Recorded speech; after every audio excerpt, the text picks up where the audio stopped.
All right, all right. Is the audio coming on through? Is everything looking good? Let's see. Not coming through just yet.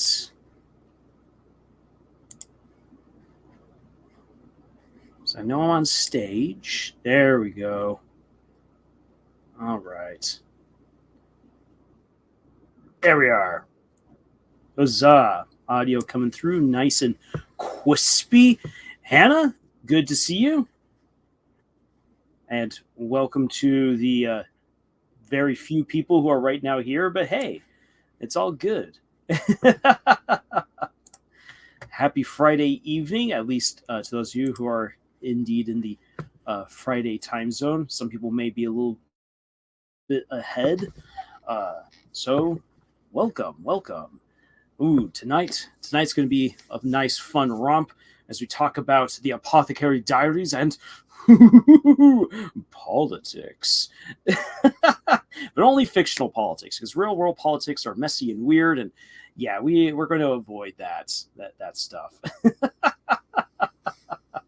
Well, before I dive into that, some housekeeping dealios before really launching into the Apothecary Diaries proper.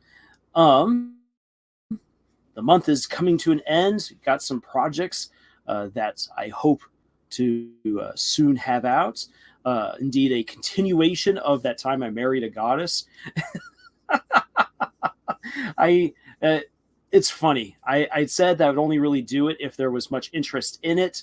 To be quite honest, it's definitely not one of our better viewed videos, but I had a ton of fun making it.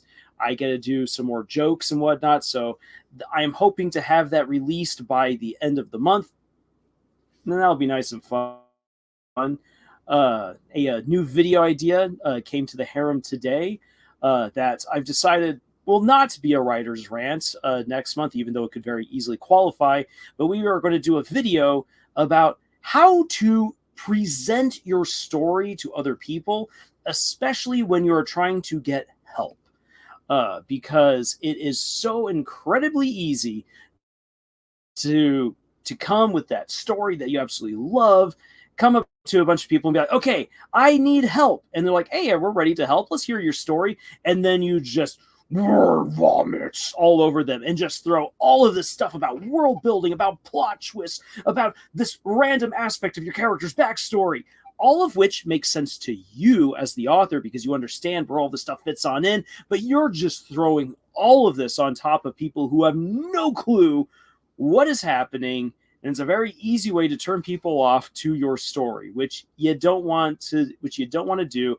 And it happens way too often, especially to newbie writers. So we'll do a video about that, and that's all based on some inspiration from today. So yeah, that's a little bit of housekeeping stuff, a little bit of things behind the scenes, and I will apologize if my voice suddenly starts getting very croaky and strange. I have done quite a bit of talking today, especially in preparation for this particular live stream, because we're talking about something pretty big, and that being fictional politics. Politics is something that normally terrifies people, and they're like, I don't really want to talk about it, and just get super scared. And so I rehearsed for about an hour of things I could talk about, things I could bring on up, and we'll just see what the chat has to say once the detailed diatribe doth begin. But before that, since there's only a handful of people here right now, I want to hear from you viewers, those of you who have joined us tonight.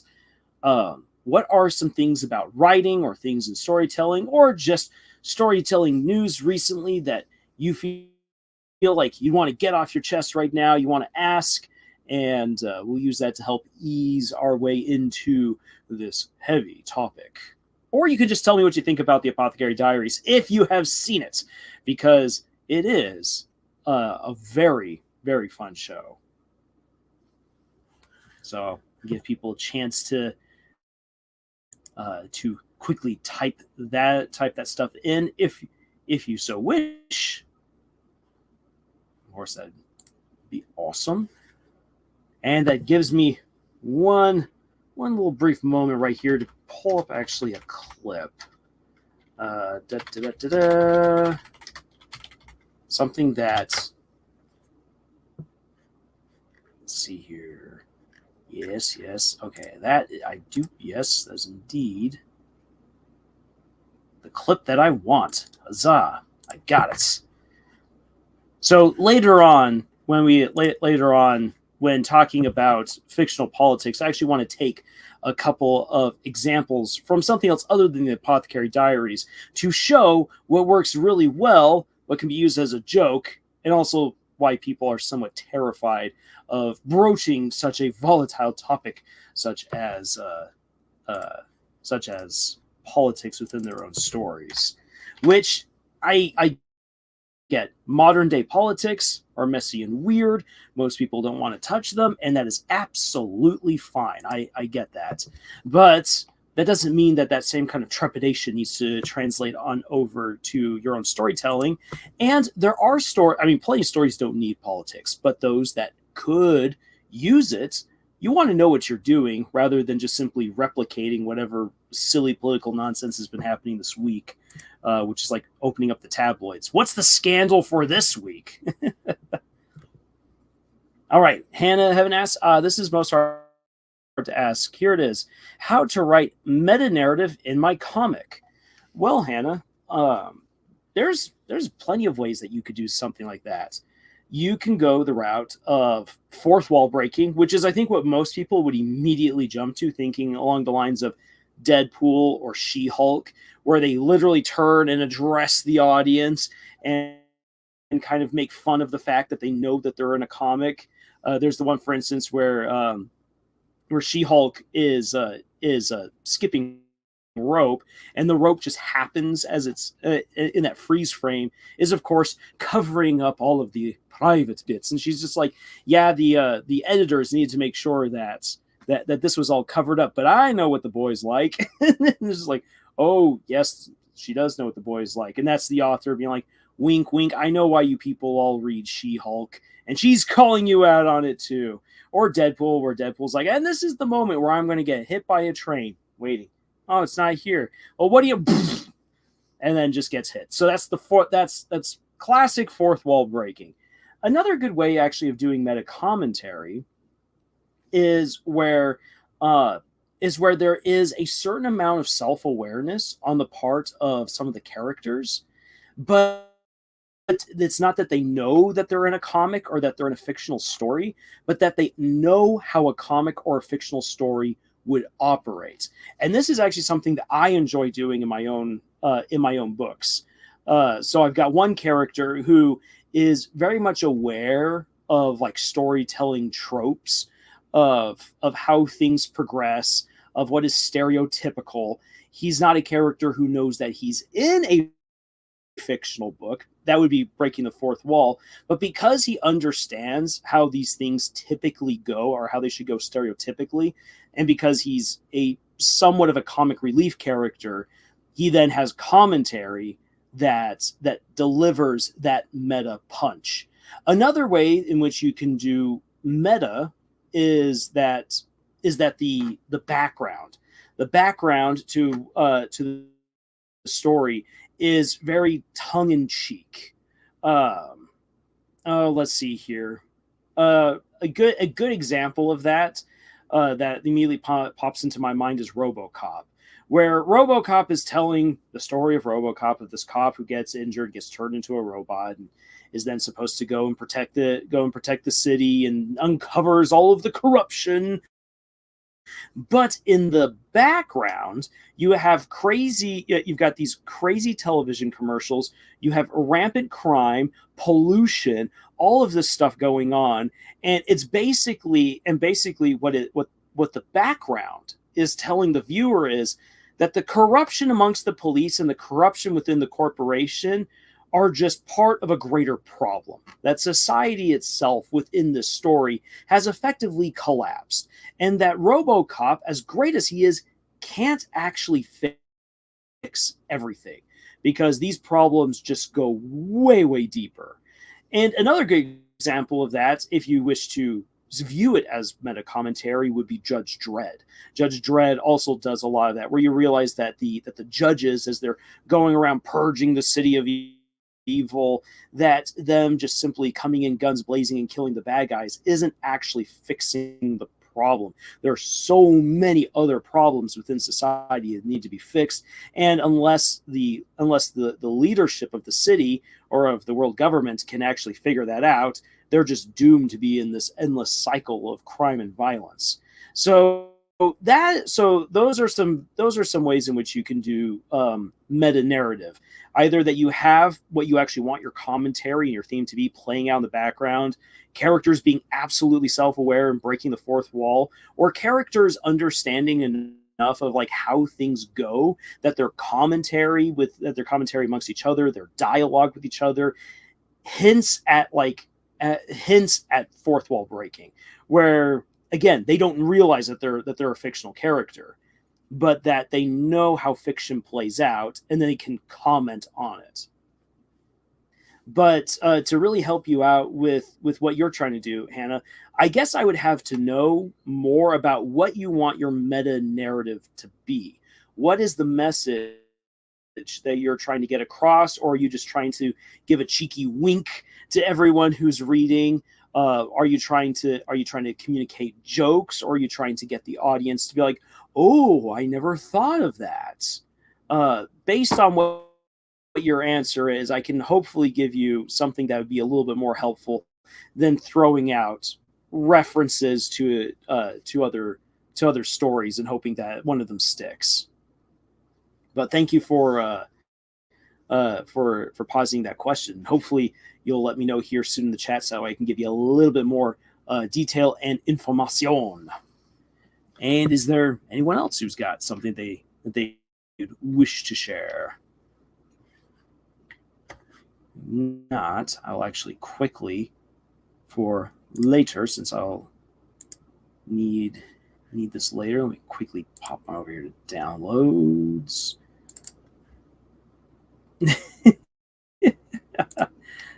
Yes. Strange women lying in ponds distributing swords is no basis for a system of government. Supreme executive power derives from a mandate of the masses, not from some farcical aquatic ceremony. All right. Coming back to the Apothecary Diaries. All right, then. Well, then let us... lettuce is good. In salads and on burgers. Let us begin then with my lecture. My lecture on understanding politics within fiction. Because while I could just immediately jump into the Apothecary Diaries and just start saying, okay, so this is what's going on, this is what's happening here, and this is why it's cool, and this is what we can learn, I think it's important to actually begin with getting everyone onto a similar playing field, a similar level of understanding, so that way we understand where we're going, why we're even talking about this. So as I said earlier, not every story needs the element of politics within it. In fact, there are so many stories that shouldn't have it because that would just be too much. It would completely distract from what you want to do. And it'd be too weird. It'd be too much. In fact, you can even say that for Star Wars, even though Star Wars does have, since Episode 4, which was the very first Star Wars movie, it has political elements within the story of what kinds of political games characters are playing, what they're doing, what they hope to achieve.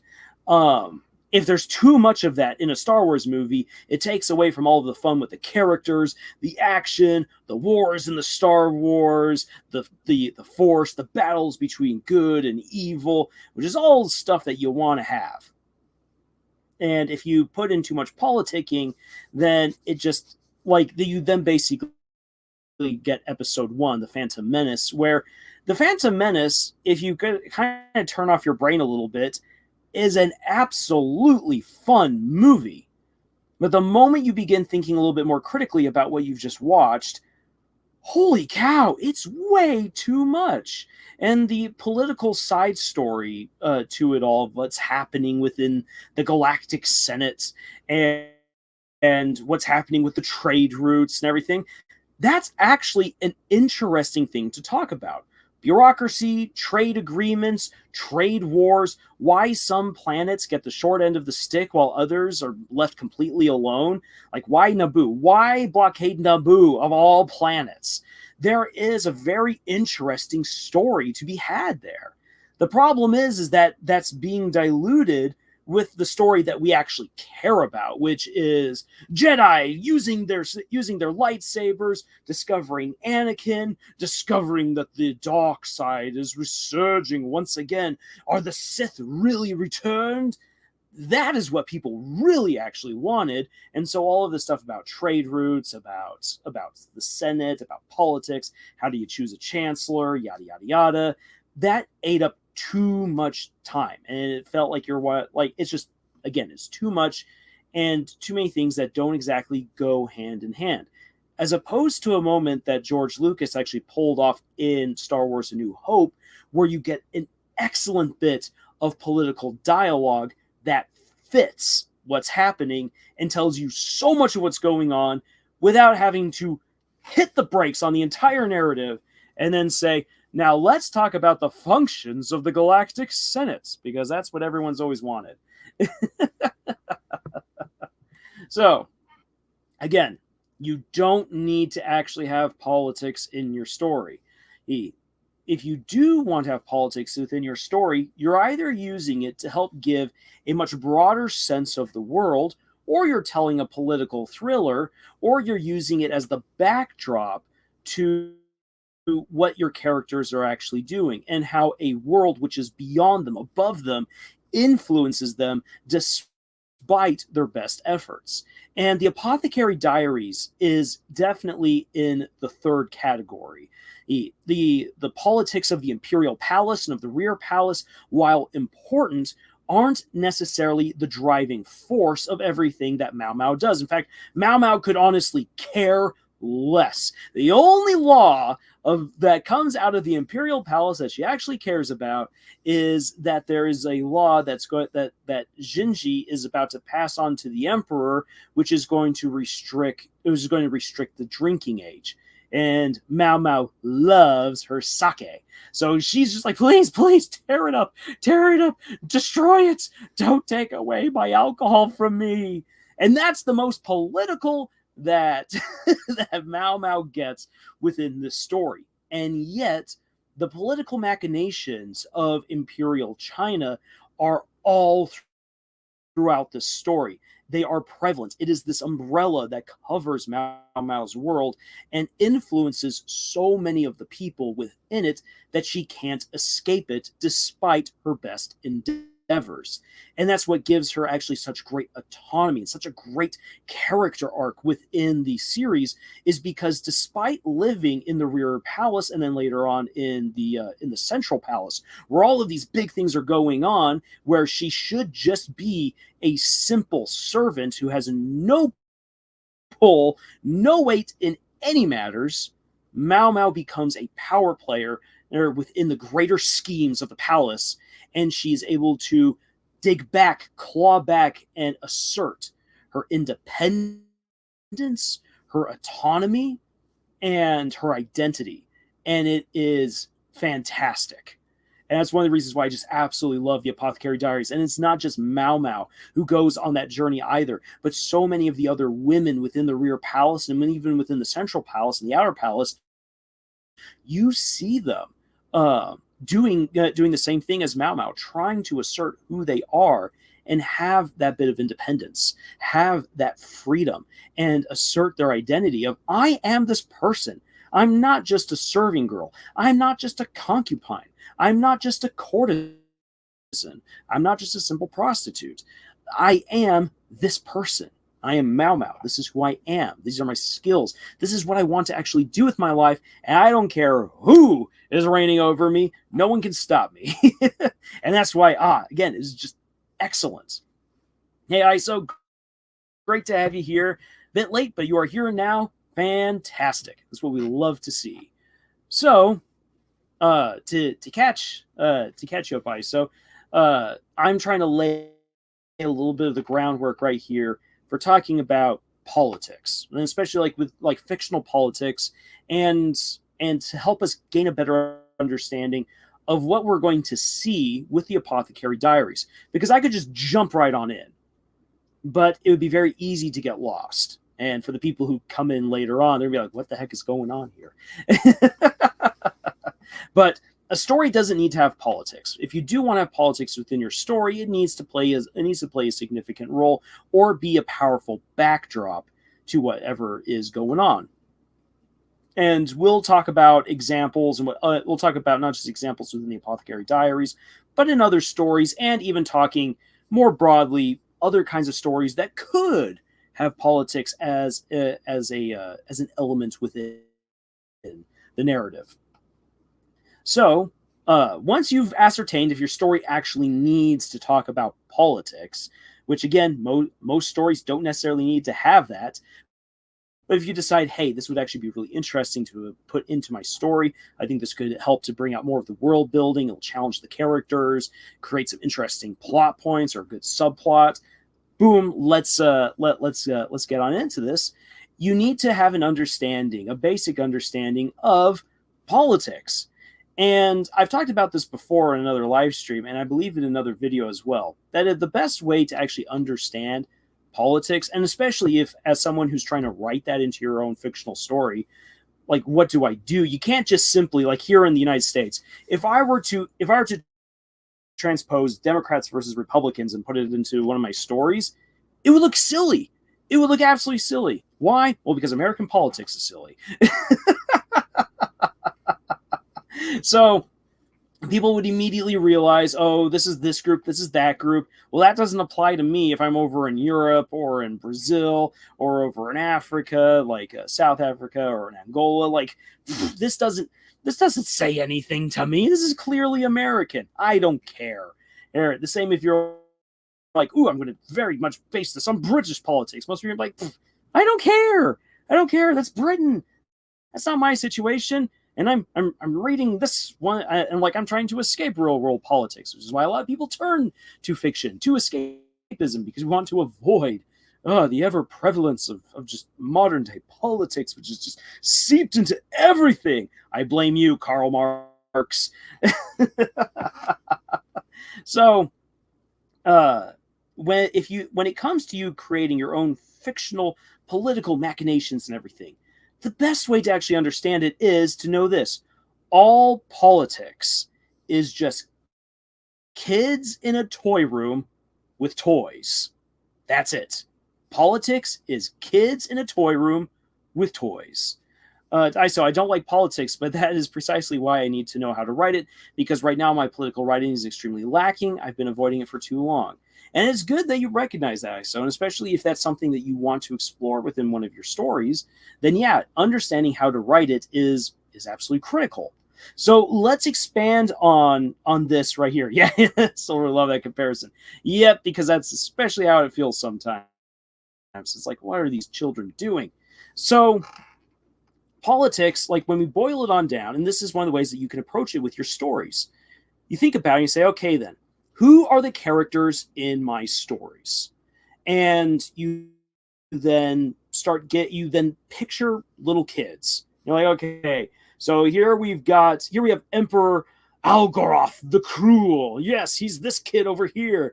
And then here we have Battle Angel Maria. Haha, she's over here. She's this girl over here, and these are her friends. And then here we have King Yam Yam. He's this person on over here. He's this kid on over here. And the toys are basically everything that these people have to work with.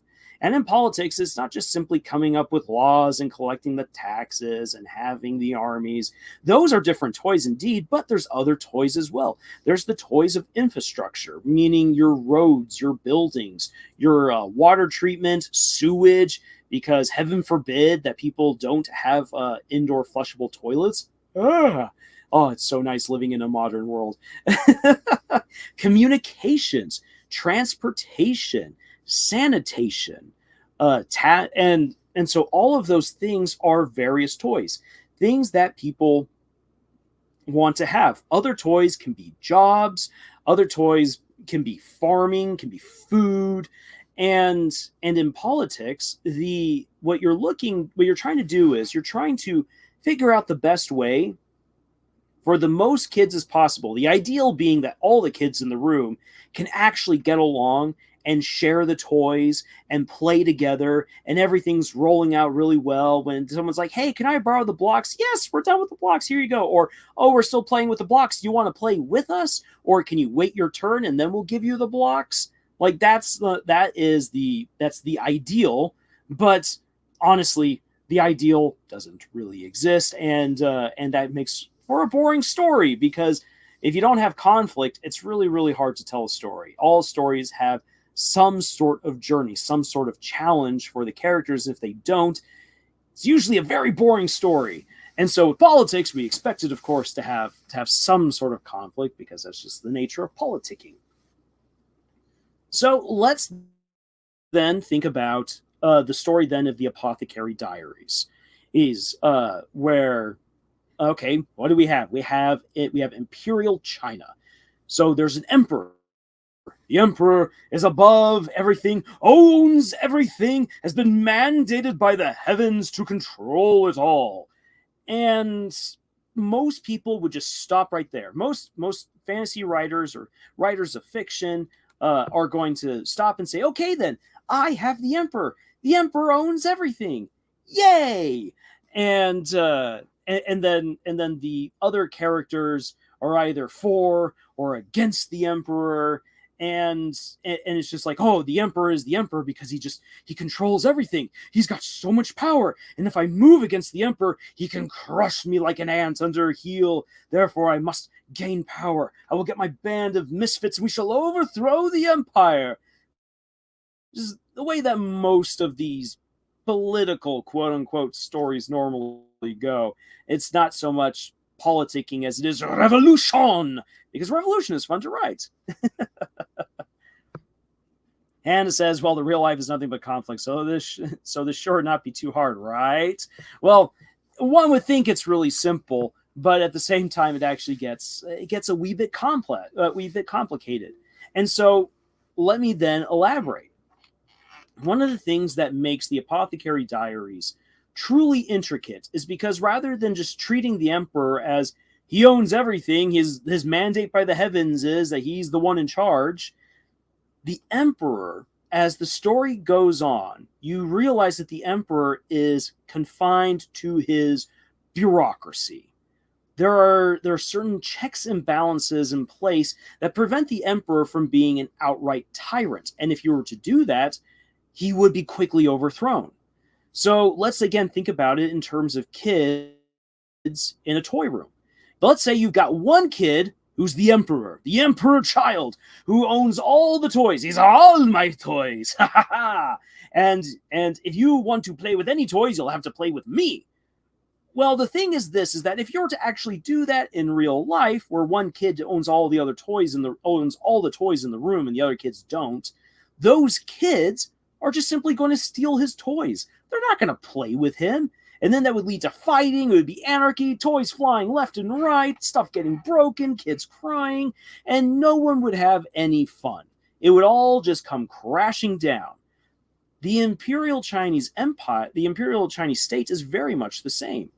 And it's saying the emperor does own everything, but the emperor just holds it all to his chest and is like, it's like, you will only play with me. The peasants would revolt, the other nobles would revolt, blood and carnage everywhere, and the empire would come crashing down. So, in order to prevent that, what the emperor child in this case does is like, okay, then I want to play with everyone. So all the toys belong to me, but I'm going to give you those toys, and we will all play together. And in order to make sure that no one steals my toys, I'm going to have some of my friends in the classroom or in the toy room be with me to keep an eye on all the other kids to make sure that they don't steal or destroy my toys. And that is effectively what an empire or a kingdom is. The king or the emperor, the queen or the empress is at the very top and by rights owns everything and everyone. But they have to share. If they don't share, war happens. But they need to make sure that people don't just simply take whatever they want from the throne, because then that would cause anarchy and cause the whole system to fall apart. They then need to have a bureaucracy, trusted individuals who help to control the rest of the kingdom or control the rest of the empire. The bureaucrats make sure that rules are made, that rules are followed, they enforce the rules, gather the taxes, and in return, everyone else gets to keep their land, gets to own their farms, own their shops, do their business, make money, get food, live long, happy lives. And that is basically the unspoken agreement of all governments, of all societies. You obey the rules, we all stay happy. In an empire like the dynastic Chinese empires, everything belongs to the emperor, but everyone has their own ownership under the decree of the emperor. Otherwise, everything would just absolutely fall apart. And there's a massive bureaucracy to keep this vast empire going, because there's no way that the emperor could do it all on his own. If he tried it, then you basically get like the story of Moses from the book of Exodus, where he's trying to help all the Israelites all at once. And his father-in-law is like, dude, Moses, you're killing yourself. There's no way that you can actually lead the people if you're trying to take care of all their problems every single waking second of the day. You gotta have bureaucrats. You've got to have counselors. You've got to have helpers. And when you delegate the roles, then everyone gets along a whole lot better. And so that's how an empire functions. Even though everything belongs to the emperor must rely on the bureaucrats to keep everything running. He must rely on the noblemen to keep everything running and to make sure that the people get their fair share of the toys, meaning the resources of the empire, so that way everyone is happy and everyone then pays their dues to the emperor. However, this, as we are going to see, locks the emperor into a place where even if he wishes to be a tyrant, should he try to do that, bad things might happen.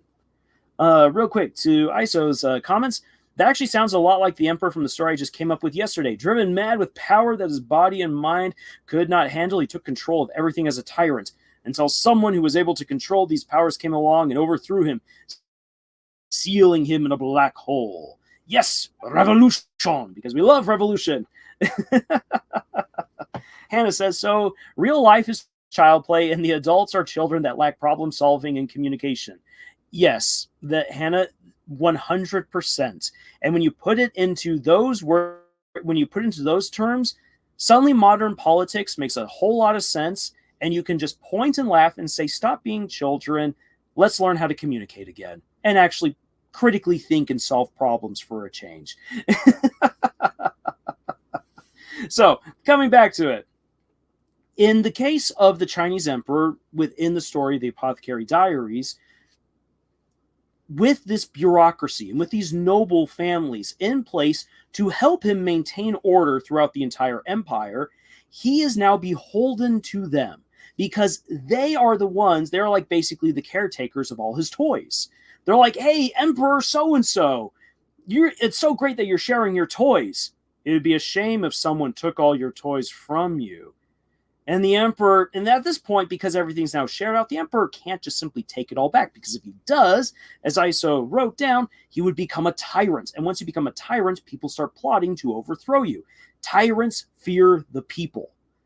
And so if you do not want to fear the people, if you don't want to be overthrown, you have to be a good, benevolent ruler. You also have to be a strong-willed ruler, otherwise people are going to walk all over you. It's a very dangerous tightrope walk to do as the imperial leader of a vast empire like dynastic China. So with the emperor understanding that the bureaucracy can limit him in his own power, because they have the ability to take the toys away from him and cause his entire empire to collapse and make him look like the bad guy and have everyone coming after him, that means that he has to play according to the dictates of the bureaucracy. At the same time, if the bureaucrats walk too much on the authority and the good name of the emperor, this could easily lead to them being labeled as enemies to the king, and they themselves being thrown into prison and being executed for exerting too much power over the obvious ruler of China. So it's, again, a very delicate balance right here. They have power over him, but he has power over them. So one of the ways in which then to agree that they both have power, now that all the toys have been shared out, is that there are certain stipulations, certain rules, and certain traditions that the emperor must adhere to. And this is the big one for the Apothecary Diaries. While there's other things such as you got to enforce the rules, you got to collect the taxes, you have to go out to war every year, which, as a fun fact, that was actually expected way back in the day. If you were a ruler who didn't go to war every year, you would be seen as weak, and your people would try to overthrow you. It's a really weird bit of history that crosses many, many cultures and many, many continents, that if you don't go to war every year, you're a weak ruler and the people are going to overthrow you. And we actually see that in the earliest episodes of the Apothecary Diaries, that the emperor is levying expeditions, if not outright war, at the furthest reaches of the empire. It's probably more likely expeditions, because there is a part later on in one of the later episodes where Mao Mao brings up that there aren't any major battles right now happening. But we do know that Princess Fuyo from episode 3, that her childhood friend, who later becomes her husband, had just distinguished himself in battle, which got him a massive promotion and the chance to ask a boon from the emperor, which I will get to later. So the emperor is doing everything that he's supposed to do. He's collecting the taxes, he's ensuring the laws, he's not stepping on the foots of the bureaucrats. He's ensuring that there's military expeditions to show his strength. That means that the last thing that this guy, the emperor, has to do is pump out babies. Oh, yes, he's got to pump and dump as many babies as he possibly can in order to ensure the continuation of his lineage and to give these other noble families a chance to put one of their children potentially, or say one of their grandchildren, onto the imperial throne. So to this end, to ensure the continuation of the dynastic line and to ensure that other families have the chance to put their grandchildren onto the throne, the emperor must take concubines. He can't just have one wife, he must have multiple, and he must sleep with those women, pump out babies, and then we'll see which baby ends up on the throne, and you have plenty of spares just in case. So this is the situation, this is the political situation that Mao Mao finds herself tumbling into. And this is why the rear palace of the Apothecary Diaries is a hotbed of political activity. None of the women actually have any real control over what kinds of laws will be passed. They don't have any influence on that, really, unless they whisper into the emperor's ears when he visits them late at night. Other than that, they really don't have any control. They are simply there as power pieces, as pieces on a greater political chessboard of their families, where they have set them into motion, hoping that the emperor will take them into his house, that he will marry them, and that then they have the chance to then carry the babies, the children of the emperor. And that will bring prestige to these other families. It will bring economic opportunity, chances to influence laws, and all of that. So the concubines, each concubine represents great political influence for her family, not necessarily for her. And yet there are still politics that play out within the rear palace. What Hannah says right there, that's crazy. Yes, it is.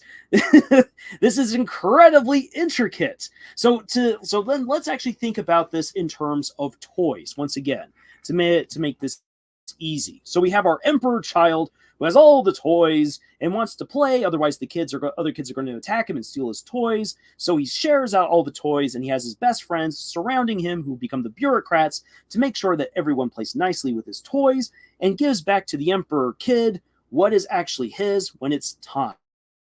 So that way there is peace and order in the toy room. Well, now what's happening is that other kids are all like, I would also love to have access to all of the Emperor Kid's toys. That would be great. But I can't because I'm not the Emperor Kid. So I know I'm going to get like a friend who's going to be best friends with the Emperor Kid. So that way then I have a chance through my friend to get all of the Emperor Kid's toys. And yes, I know I just really dumbed it down right there. But thinking it in terms of kids, like that's what kids do. If they can't immediately become friends with the Emperor Kid and have access to all the toys, they're going to become friends with another person who is friends with the Emperor Kid in order to get access to all the toys. And that's what the concubines are there for. It is to forge those political alignments so that way other people have likewise access to everything that the Emperor commands.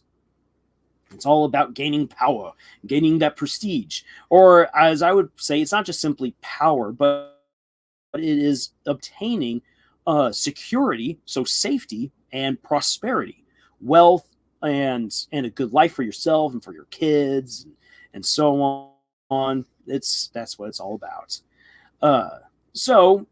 In the rear palace, and I need to actually check to make sure I get these characters' names right because I'm so bad with names. We have the Emperor's supposed favorite concubine Aodo. We then have the concubine Gyokyo. We have Lady Li Hao, and we have Lady Li Shu. Lady Li Shu being the very young concubine, the one that made a lot of people feel very uncomfortable that was being referenced within within the series. But hey, back in the day, stuff like that happened. Kudos to the Emperor that he keeps his hands off the little girl. Good to see that the guy has got some standards. So let's now introduce Mao Mao into this situation. Mao Mao is kidnapped and is sold effectively into slavery by the kidnappers and sold to the rear palace. She's a girl who will then who will work out a contract for a certain amount of time. The palace agrees that a certain amount of money will go to her family, aka the robbers, and she will work until her contract is up, and then she will leave. And she is at the whims of everyone else within the palace complex. Mao Mao is the absolute lowest of the low. She has no real identity as far as anyone is concerned. She has no autonomy, no individuality. As far as anyone is concerned, she is the lowest of the lowest piece on this greater chessboard of political machinations. She can easily be sacrificed, easily thrown away, and this is something that she actually brings up quite frequently throughout the series, that she doesn't really matter. Because in the grander scheme of things, with emperors, with noblemen, with these concubines who are attached to these very powerful families, with all these people vying for power within the rear palace and within the greater palace complex, and for all of China, yeah, one simple slave girl, one simple servant girl doesn't matter squat until she proves herself important enough through her skills as an apothecary to rescue the child of Lady Gyokuyo. Chato Bib. Hey, Chato. I'm Lars. Nice to have you aboard. So let's talk about what kinds of politicking is actually happening within the rear palace. Because even though these women don't get to influence any sort of laws or anything, they are politicking amongst themselves. They are competing. They are competing for themselves and for their family. So of the four women who are present, Lady Li Shu, who is the young girl, well, once again, the Emperor is being a good boy and is not getting handsy with someone who is underage. Good on him. That means that she's just kind of hanging out. Her family and everyone else is waiting for her to mature to the point where she could be able to bear children, and then it will be expected of her to engage in the race to see who's going to crank out the heir to the throne. Lady Aodo did give birth long ago. It's even hinted at that she probably was the Emperor's first true love. He absolutely loved her. They had a child together, but the crazy circumstances of that birth, of that crazy night, led to her getting seriously injured and and uh, and basically losing the ability to have children, being as wounded as she was by the end of that traumatic experience, physically wounded, not just emotionally and mentally, and so actually she should have been thrown out of the rear palace because she's completely out of the running to have babies. And this is where we get to see the love of the emperor, where he's like, this is the woman that I originally loved. It would have just been her before I took the throne, when I was just a prince and I wasn't expected to pump out a whole bunch of babies. I would only have been with Aodo. And so Aodo, because of his love for her, is kept within the rear palace far beyond what is actually appropriate. And that leads to one of the beginning conflicts in episode 3, and one of the conflicts way later on within the series, that the other noble families are like, get rid of this woman because she can't have babies, and we all deserve a chance to get our grandchild onto the throne. So unless you if you don't get rid of her, emperor, bad things are going to happen. And the emperor is trying his best to hold on to Aodo within the rear palace for as long as possible, because how much he cares for her. So with Aodo being unable to have children, and with Lady Li Shu being way too young, that leaves Lady Gyokuyo and Lady Li Hao. At the beginning of this series, we see that Lady Li Hao has a son, which immediately puts her in front runnings, because the son is the one most likely to inherit the throne and go on to become the next emperor of China. Lady Gyokuyo has a daughter, which, I mean, that's great and everything. That means the continuation of the line, but the daughter, of course, will not inherit the throne as per the various rules and agreements which have been made by the emperors and the bureaucrats and other noblemen. But because both of these women have had children already, that means that they can, of course, have more children later on. That means that the families behind Lady Li Hao and Lady Gyokuyo are already the most powerful families other than the imperial family, because their daughters are producing children with the emperor. Yes! And so also that means now then that all of the servants who serve those two women within the rear palace, they also become the most important servants. They become the most important factions, the two most important, powerful factions within the rear palace, because those women, because Lady Gyokuyo and Lady Li Hao have the daughter and the son of the emperor, respectively. And should the emperor so choose, he can elevate one of those women as well to actually be his truly lawful wife, which would essentially mean that all of their children from that point on would be first and foremost within the runnings for the throne.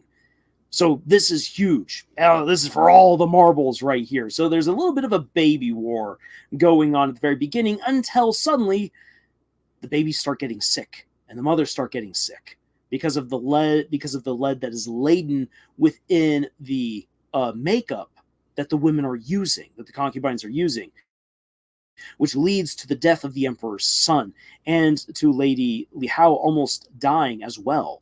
And so when Lady Gyokuyo's daughter gets sick, and Mao Mao, because of her apothecary abilities, are brought on in, she's able to solve everything and save the daughter and save Lady Gyokuyo. This instantly elevates her to a very prominent position within the rear palace.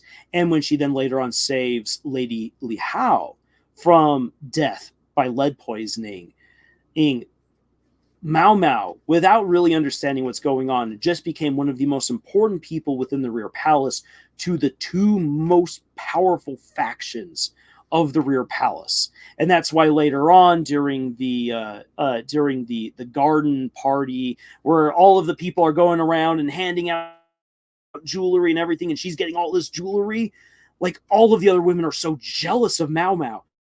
because not only has she gotten recognition from Jinji, but she has just been claimed by the two most powerful factions of the Rear Palace and the two women whose families stand to gain the imperial throne. She's made that possible. In terms of politics, that's huge.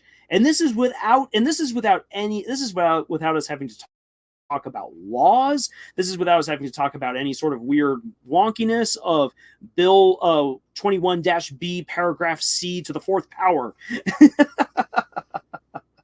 That right there is politics. Kids with toys.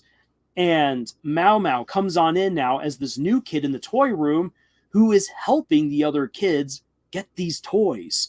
And everyone's like, oh, I want a girl like that in my friend group because she's getting me all the toys. From Shadow, bro, which one's better, Kung Fu Panda 2 or Cars 2? Subjective. My choice of that would probably be Kung Fu Panda 2 because that was enjoyable to watch for me. A Baby War. Now that's comedy. I mean, tragic. Yeah, it's a tragic comedy right there. So it's when we talk about baby wars, which happen in all kinds of families, it's always fun family drama to talk about. But the moment that it starts getting serious, like what we see in the early episodes of the Apothecary Diaries, oh boy, yeah, it's pretty tragic. I had to get a drink of water in right there. So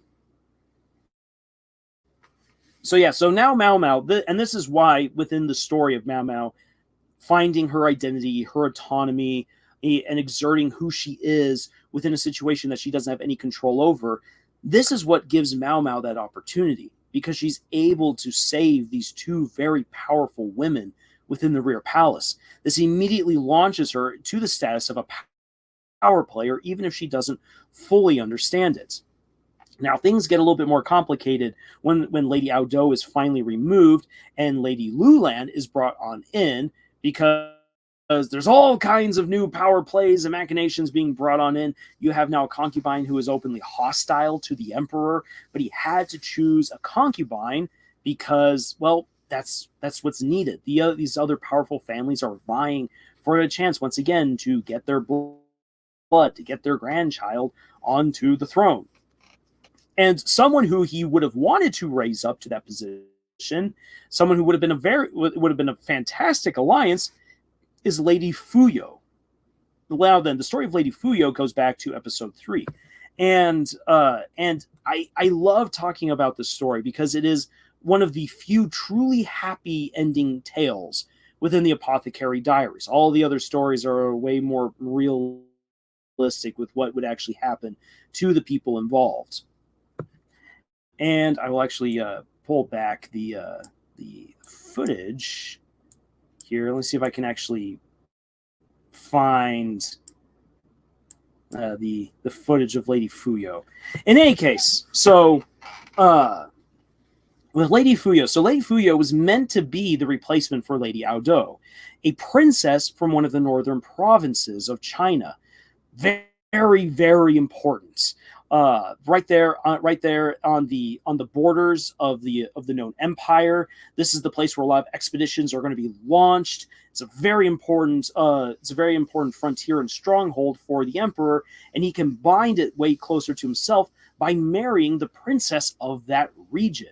And she was married off to him for all these political reasons. And what I love about this is how Princess Fuyo and her childhood friend, the man that she actually wants to marry, risk it all to get together. How they manage to manipulate the system in such a way to get where they want. And it's such a long shot. So Princess Fuyo, when she comes to the Rear Palace, immediately starts putting on a facade that she's insane.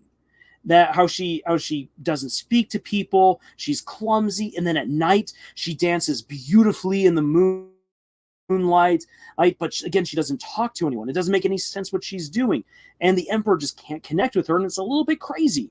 And from his perspective, okay, I've got to produce an heir. What if I produce an heir with an insane woman? I mean, she's really beautiful, but she's insane. And what if the next king then, what if the next emperor was insane? That would not be good for the kingdom. So he's like, oh no, I can't just simply send her back to her home, because if I do that, that would be like backhanding these other noble families. And if I do that, then I risk war. And if we have war, if we have civil war inside, then I could be overthrown. That's not good. So I can't insult them, but I can't marry her and have babies with her either, because she's crazy. So what am I to do? Well, at the same time as that scheme is going on, the childhood friend enlists in the military and risks it for the brisket by fighting on the front lines, by distinguishing himself in battle, which isn't safe or easy to do. It's a miracle that this guy's come back alive, a war hero. And so when he returns to the imperial palace now as a war hero, the emperor's is like, I'm impressed. I will give you a boon. What do you wish? And he's like, I wish for Princess Fuyo. And the emperor's like, oh, thank goodness someone's going to take this crazy woman off my hands. Here, have her. And so to the world, it seems like the emperor has totally dodged a bullet, and that this poor soldier is about to marry a really insane woman. Turns out, because of that crazy ploy of the two of theirs, they've managed to cheat the system, bamboozle the emperor, and they get to have their happily ever after. And it's such a dang great moment. And it's in the 3rd episode, and everything from that point on is like really realistic and kind of sad. I mean, there's so many great moments in the Apothecary Diaries, but you have to realize that every happy story from that point on has kind of a caveat of realism and despair to it, because in this world, so few people truly get to have a really happy ending. And Princess Fuyo is the one who gets to beat the odds. And Lady Kyokuyo knows it, which is why at the end of episode 3 she says that she's jealous of Princess Fuyo. From Hannah, just think about what if there's going to be a funny episode if your baby daddy mommy. Nah, that never happened. Well, and that, Hannah, actually takes us to the next big political thing that Mao Mao ends up getting embroiled in.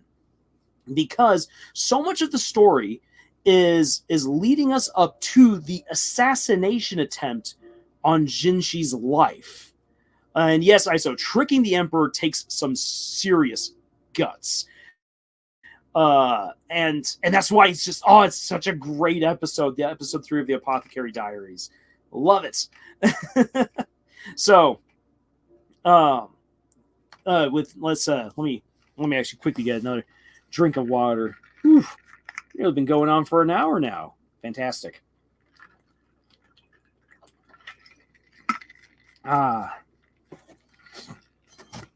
Good water. Okay. So, the assassination attempt on Jinji. This is where things get interesting. As remember, Aodo was the emperor's favorite woman. Back when he was just the prince, she was the woman whom he was going to marry. But then he becomes emperor, and now he's got to have all these concubines. And Aodo did give birth, but it was such a traumatic experience. She damaged her womb. She's unable to have children again, and the baby that she had died. Well, there is talk, there's rumors. What if her baby had actually been saved and swapped out with the child of the Empress? The next child of the Empress. This is where things get really interesting, because we're still not exactly sure, at least in the anime. I know the manga and the light novels have a way more to say, but within the anime, we're still unsure of who is Jinji. Is Jinji the younger brother to the Emperor? Is he someone who was born very important within the imperial household, or could he possibly be the son of the Emperor? Who knows at this moment? But some people suspect. And one thing is definitely for certain. Jinshi has the ear of the Emperor. He is the man who is selected to govern over the rear palace, because the Emperor trusts him to not touch any of his women. All the other people there are eunuchs, not Jinji. Jinji is trusted enough with that responsibility to keep order within the rear palace and to maintain the health and well-being of the concubines. On top of that, he is very important to the bureaucratic system because it's through him that all of these laws are reviewed before going to the emperor to be signed. And we learned this when he's teasing Mao Mao about how he has a law on the law to be ready to be put before the emperor to restrict alcohol consumption amongst young people. So Jinji is very important. If you want to get to the emperor, you have to go through him. And I says, I'm rooting for Jinji being the son of the emperor. It's a predictable plot twist, but it would be so fun. And I agree with you. I actually really want him to be the emperor's son. And really more so actually because I really just want that happiness for him and Aodo because it's so strongly hinted at that Aodo has told him of that, or at least that he has an understanding of a familial relationship with Aodo. And I just want that because Aodo seems like a woman who just needs a happy ending, for crying out loud. After everything that she's gone through, and how she even admits to Mao Mao that over time she just became like the best friend of the emperor because she couldn't perform the duties of a wife or a concubine since she can't have babies anymore. And by law, by decree, the emperor must pump out children. And so by the perception of the rest of the imperial court, he's just been suffering Aodo's presence by letting her live in the rear palace for as long as possible. So I would love for that to be the case because then that means that Aodo's suffering wasn't for naught. That means that Jinji actually has probably a way more positive relationship with his mother than we might expect. So I'm hoping for it. We'll see what happens. But in any case, Jinji is so then in terms of bringing your family onto the throne, which is what all of these bureaucrats and noblemen are really trying to do. They're trying to rise through the ranks and have that chance for the emperor to get together with one of their daughters and produce the next heir to the throne. Jinji is a massive complication to all of those ambitions because depending on which rumors you decide to believe within the imperial court, Jinji is either the brother to the emperor, which means that there is a chance that he could take control of the throne despite all of your machinations. He's the son of the emperor, which means that as the oldest son, it doesn't matter how many babies these women pump out, that Jinji will inherit the throne first, meaning that all of your machinations might be all for naught in the end. Or what if Jinji is just has the ear of the emperor? If he has the ear of the emperor and he is not a fan of your family or your political faction, he could destroy all of your schemes in an instant by convincing the emperor to not elevate his child from that particular faction, from your faction, and instead going with the child of another faction, with another concubine.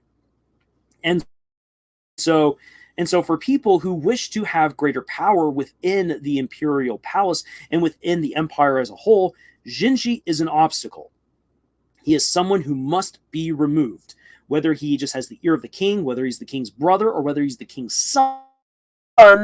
He must go. And that is what leads up to the big conflict towards the end of the season with the assassination attempt, with all these different mysteries all coming together, with their answers blending together, that someone had intended, ingeniously enough, to have the large ceremonial pillars come crashing down on top of Jinji when it's his time to perform his religious function. And that the heat of the candles would melt the very susceptible metal, and then break all of the latches and holdings on, and so that way then this huge heavy beam would just come crashing down from stories up high and flatten Jinji flatter than a crepe. And Mao Mao, of course, saves him, we already know he's absolutely infatuated with her, but that makes her even more important now. She's important not just simply because she's helped to save two women of very important factions within the rear palace, and not just because now she's someone who has helped to save Jinji and she has Jinji's heart, But she also now has had her contract bought out from the Vidigris house and has been given way more power and autonomy, freedom within the imperial palace to go from both rear palace to outer palace to inner palace as is needed. And that allows her to then rub shoulders with all these other very powerful people through her connections with Jinji and through Lady Li Hao and Lady Gyokuyo, and without then being totally beholden to the system. Mao Mao has become this very powerful political player because of her immense knowledge and everything that she's accrued along the way up until the end of the first season. And so, as someone who hasn't read further within the manga or within the novels, I can't say for certain what's going to happen to her, but it's very clear that that Mao Mao is going to be one of those people who really shakes up who gets to have what toys going into the future. Even though, again, she doesn't care about any of that stuff. The most she's ever cared about politics was that she did not want Jinji to pass on to the emperor to have signed into law a restriction on underage drinking. So there you have it. That is the political world of the Apothecary Diaries. And I mean, from there, there's actually a whole lot more that ties into, we've seen other families which have been raised into various ranks within the imperial court based on their connections to the different concubines or how much money they have, where their position is within the bureaucracy. There is a lot going on. There's a lot of minutia playing around. But that is the most important stuff, and that's also the most relevant stuff in terms of the politics that play out throughout the series. And what I love about how the Apothecary Diaries handles all of this is that it doesn't sit you down to have a long, drawn-out talk about the political system. It's something that you yourself have to learn by watching the series play out and maybe having to do just a little bit of research yourself into the dealings and mechanisms of Imperial China. Imperial Japan, even though it copied a lot of stuff from the Chinese, definitely had a very different way of doing things, especially once we include the shogunate into that mix. So as it says right here, I can tell a lot of effort went into this political system. It's almost intimidating, but none of my stories are entirely politically driven, so I think I'm more or less safe. And again, this is where I actually want to kind of transition a little bit away from the Apothecary Diaries and start talking about how you can use politics more within your stories, if you should so select. And talk about how you can build up on that, how you can integrate it, and not do what happened like with Star Wars Episode 1, where let's now sit down and have long chats about politics that no one actually understands what's going on. But before we do that, I'm going to take another drink of water, and if any of you have any questions or comments that you wish to make right now about the Apothecary Diaries, or any questions you wish to ask about politics within your own stories, please put that there into the chat and we will start discussing.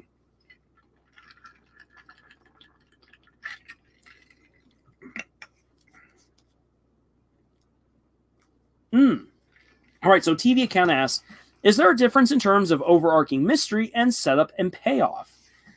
Excellent question. And so the difference between an overarching mystery and setup and payoff is that a mystery is highlighted as such, whereas setup and payoff isn't trying to be mysterious. So let's see here. Let's do a bit of a comparison. Okay, so man, more people need to read the 7.5 Deaths of Evil in Hardcastle, because there's so much I want to say about the 7.5 Deaths of Evil in Hardcastle, but it would just give away too much, and it's such a great book. So, but I will say one thing. So the main character of The Seven and a Half Deaths of Evil in Hardcastle has no clue who he is throughout the majority of the story. And it's a mystery. Who is the main character? Who is he really? And it's one of the driving factors of the story, not just simply who killed Evil in Hardcastle, but who is our main character when he himself doesn't even know. That is a mystery. Then as far as like setup and payoff for the identity of a character, or let's then go with Aragorn from the Lord of the Rings. And yeah, it's a little bit of a mystery at first. Who is this weird cloaked guy smoking his pipe, intently watching Frodo and his friends? Longshanks the Creep, what is he doing here? And then he introduces himself. He's known as Strider, and then he's quickly revealed to be Aragorn, son of Arathorn, heir to the throne of Gondor. Okay, so we get introduced to this wild man who's supposed to be a king, and then throughout the books and throughout the movies, we get to see Aragorn become the king as he grows into his role of leadership, as he commands men and armies, as he shows great strength and fortitude, but also love and benevolence and wisdom. And we see him become the king. And it is set up early on through the dialogue, through the world building of what the people are expecting, of the king that they are looking for, and we get to see Aragorn become that. So that would be that would be my comparison to help explain mystery versus setup and payoff. Mystery highlights, we don't know, but we expect to find out by the end of the story and solve the mystery. Setup and payoff. Setup tells us something is going on. Here's a clue, or here's a character, and here's a theme for the story. And by the end, everything that's been introduced then pays off to help a character become who they're supposed to be, or to help a theme of the story become fully developed by the end. So I hope that answers your question there, TV account. ISO, how do I give a political party a dark secret without falling into cliche tropes or just looking edgy? Okay, that's an excellent question, ISO, and we're going to come right back around to that. They haven't fed me since. Hey, what's up? I finally managed to catch up to the stream. Hey, they haven't fed me since. Great to have you here. TV account. What about the stuff in Dorohedoro? Ooh. Okay then. So TV accounts. Like, I know how Dorohedoro ends, and I watched. So this is weird of me, and this is a Lars thing. I never watched or read the complete story of Dorohedoro, but I got the beginning, I got some of the middle, and I got the end over the course of like a year and a half, reading the manga and seeing the anime. So when it comes to Dorohedoro, like again, what has happened to our main character? That's the mystery. Oh crap, I'm blanking on his friend, the girl who makes all the goza for him. That's not so much a mystery. Her story arc is set up and payoff. How she knows about these powers, how strong she is, connection to other people, that's set up and payoff.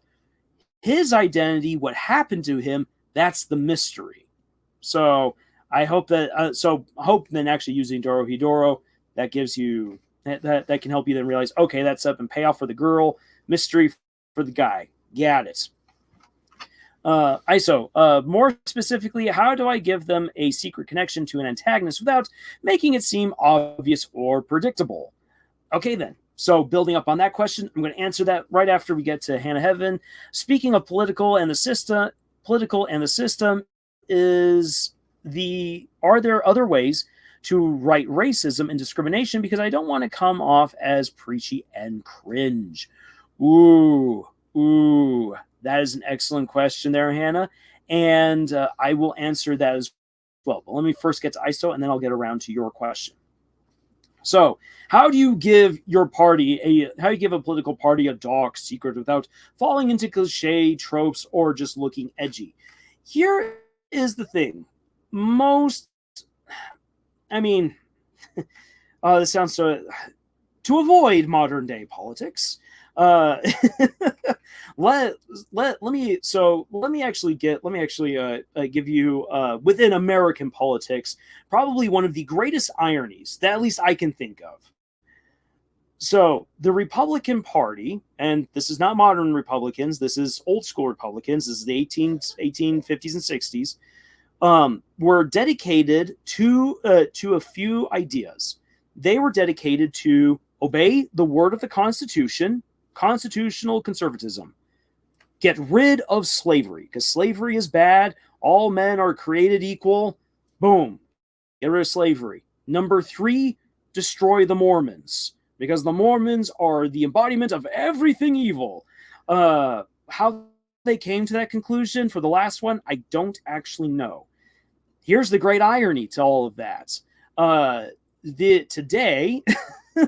Today, most Mormons or members of the Church of Jesus Christ of Latter-day Saints would identify or be affiliated with the Republican Party, which is the party that swore back in the 1800s to annihilate them and actually instigated a war against the Mormons. Fun fact. So now then, taking that example, that silly, somewhat embarrassing example of real world history, and bringing it up then to help answer your question, politics are weird. Politics are fluid. And what you can easily have is you can have a political party that wasn't evil to begin with. In fact, maybe even most of them don't see themselves as evil right now. And they might have actually been against against your big bad evil guy. But over time, because of values realigning, money exchanging hands, maybe some backdoor deals, members within that political party now support the person that they once fought against. And so one of the ways that you could actually show this off, and hey, Roblox, great to see you here. You missed the very lengthy breakdown of the politics of the Apothecary Diaries. Sorry, man. One way that you could actually bring your villain into this political party with its dark secret is that maybe a leader of the political party who's seen as a person of great integrity, and people just absolutely love him. Maybe there was something that he just could not get done legally. Maybe there was a law that he just really wanted to pass and it's just not getting passed. And then the villain reaches out to him and is all like, hey, I will ensure that certain people will work with you to get this law passed. In exchange, I want you to give me something in return. And so they just make a deal. And deals like this happen all the time in politics. You do this, I will do that. It is called compromise. And so through compromising, through compromise, people are then brought into said political party that suddenly begin eroding its good name from the inside. And they begin to influence the power players and change them into villains. And that's a very subtle way. And it would all come down to what you're trying to, on how much time you're dedicating to this particular plot within your story, and of course the dialogue. Like if I'm just going that route, and I'm totally just rolling with this right here. This isn't the only way that you could do this, ISO, but like you have characters be like, oh yeah, Governor so-and-so. Governor so-and-so is just such a great guy. He does so much good for the people. Everyone loves Governor so-and-so. He gets elected every single election. Isn't it great that we have Governor so-and-so around? And someone's like, I saw some very interesting people at Governor so-and-so's manor a week ago. Oh, really? Who'd you see? They kept to the shadows. The staff were all waved away. Well, that's really interesting. Did you notice any insignia, anything that would mark them?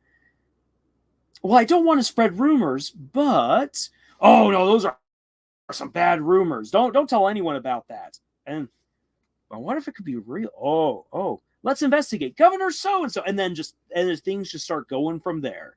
Um, and that's just one way of doing things. I would have to know, once again, it's a matter of like, I need to know a little bit more about what you're trying to do with your story to then try to give you hopefully better advice. But just pure spitballing, that's one example.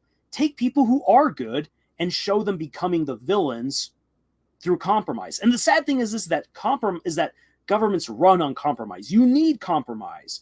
And the sad thing is that true villains are those who prey on the good intentions of others and use the art of compromise to corrupt them from within. The roadway to hell is paved with good intentions. And that's what happens to so many politicians, both fictional and real world, unfortunately. And so quickly to come back to what Hannah had asked, and then I'll address some of the other stuff you guys have just put here into the chat. So how can you write a world of racism and discrimination that doesn't come off as cliche or preachy? So I'm going to give you an example, Hannah, from my own writing, and hopefully this gives you an idea, and we can even break it down from there. So in my book Tumble Teller, I don't really get into this too much in Tumble Teller, and I intend to get more into it with the follow-up book Whitefire. But the world of Tumble Teller is split between three different groups. You have dragons, you have dragonborn, and you have humans.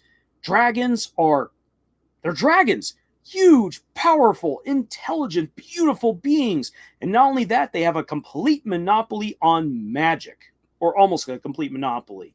Humans cannot use magic, or at least they can't learn magic. No human has innate magical abilities. As a result, this makes dragons the most powerful beings on the planet. And everything is owned by dragons. They run the governments of the world. They dictate how things happen. Humans are their property. And so because then humans are just so weak compared to dragons, even though humans outnumber dragons in the millions, the humans are treated less than second-class citizens in most places because they're just property to the dragons. Why should a dragon show a human any sort of respect? Because they're just a lowly, squishy, weak, magicless human thing. That's not anything special.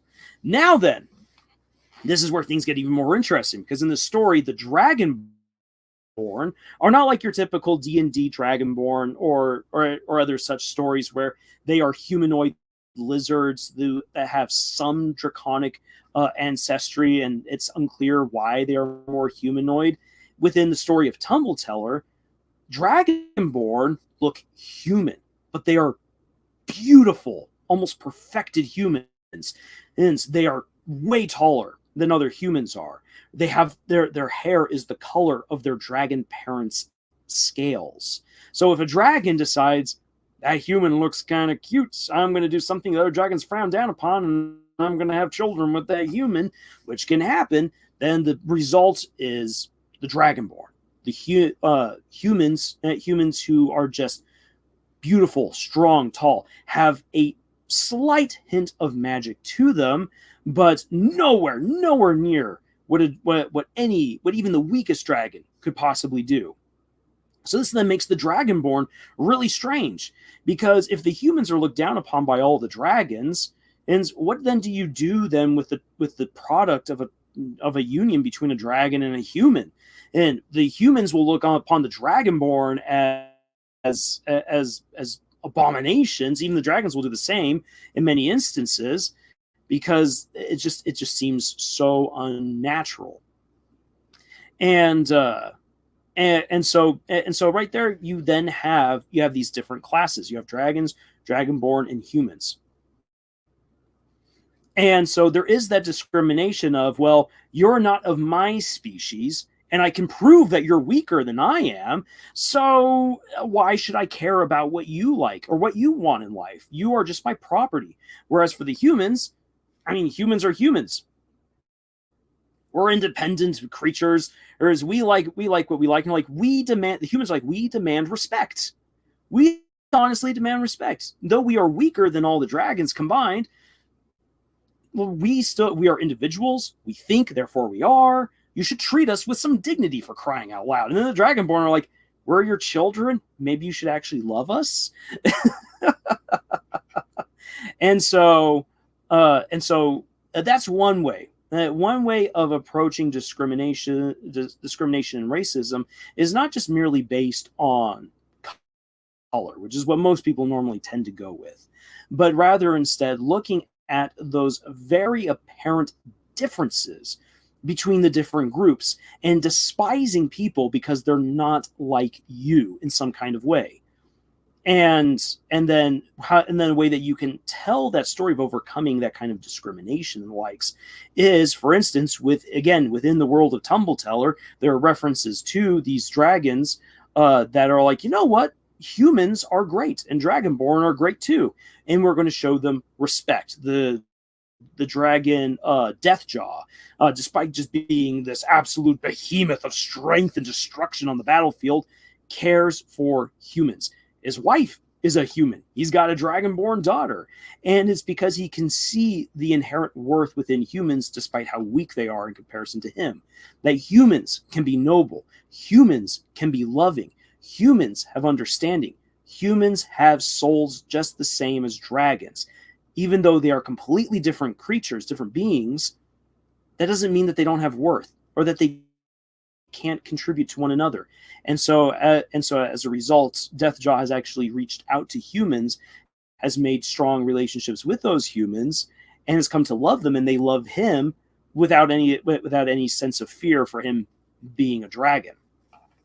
And so that's one way that you can go about it, Hannah, is that when it comes to writing racism and discrimination, it's not just, ooh, color bad, and just copying what we see here in real life. You can do that if you wish, but discrimination and racism take on all different kinds of forms, down to preconceived notions of, oh, you're weak, or you're barbaric, or you're stupid.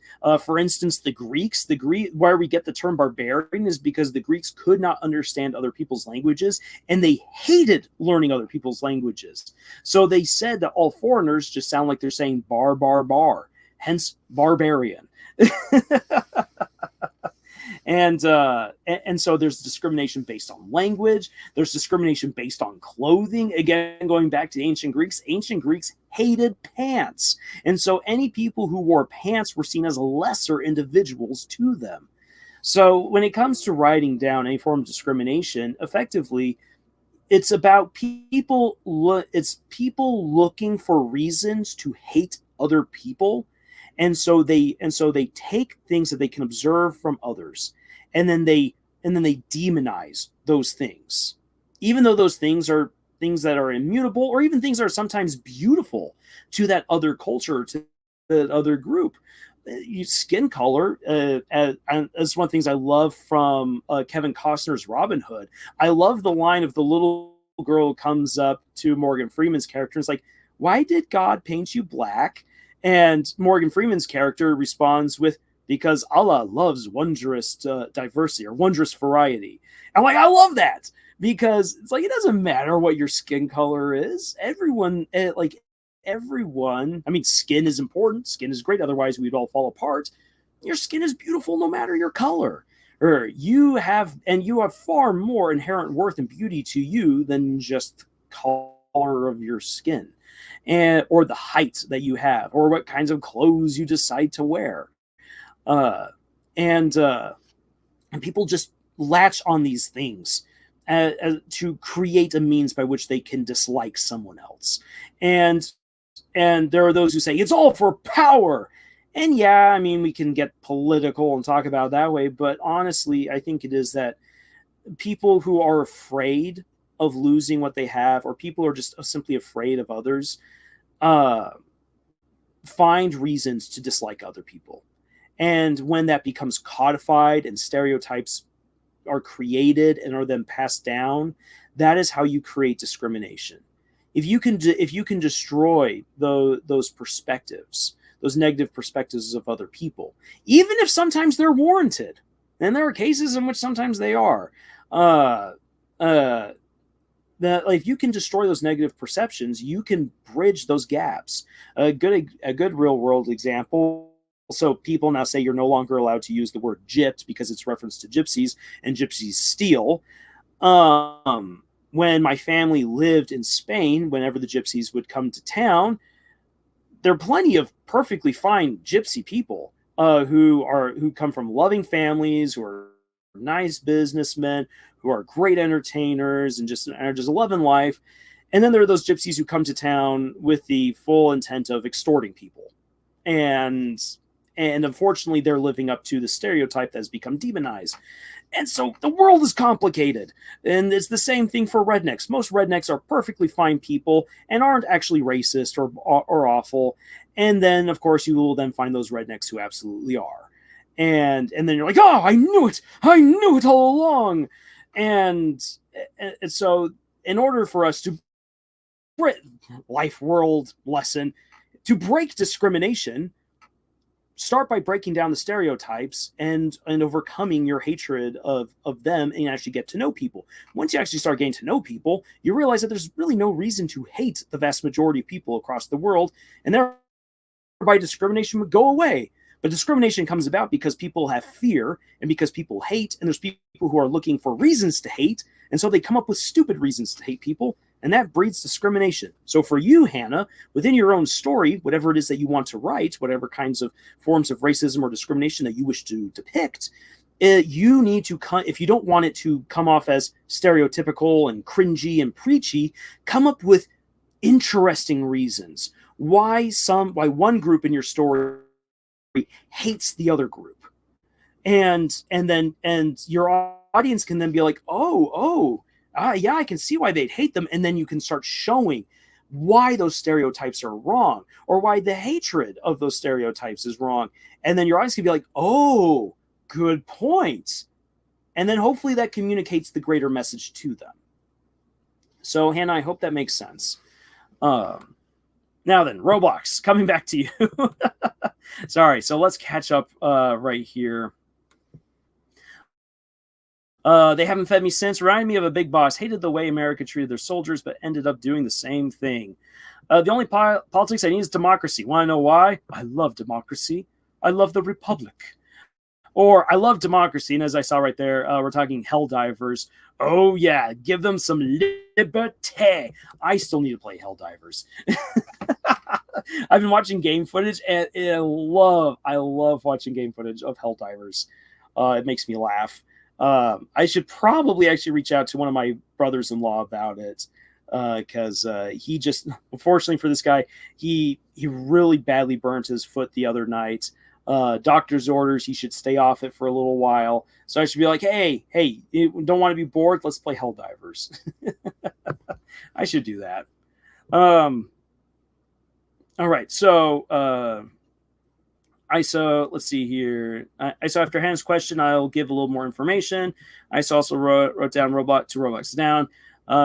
Can there be democratic empires? I actually kind of like the idea. I might use that in my newest book idea. Roblox, basically Helldivers. So ISO, to answer your question, there are democratic empires, and I will give you the most famous examples of democratic empires: Athens, Rome, America. So for the Athenians did everything through their own version of democracy, which is way more the true democratic, where everyone who is a citizen comes on in, casts their votes. They would vote every year to see what they would do, what kinds of laws would be enacted, who would be their leaders.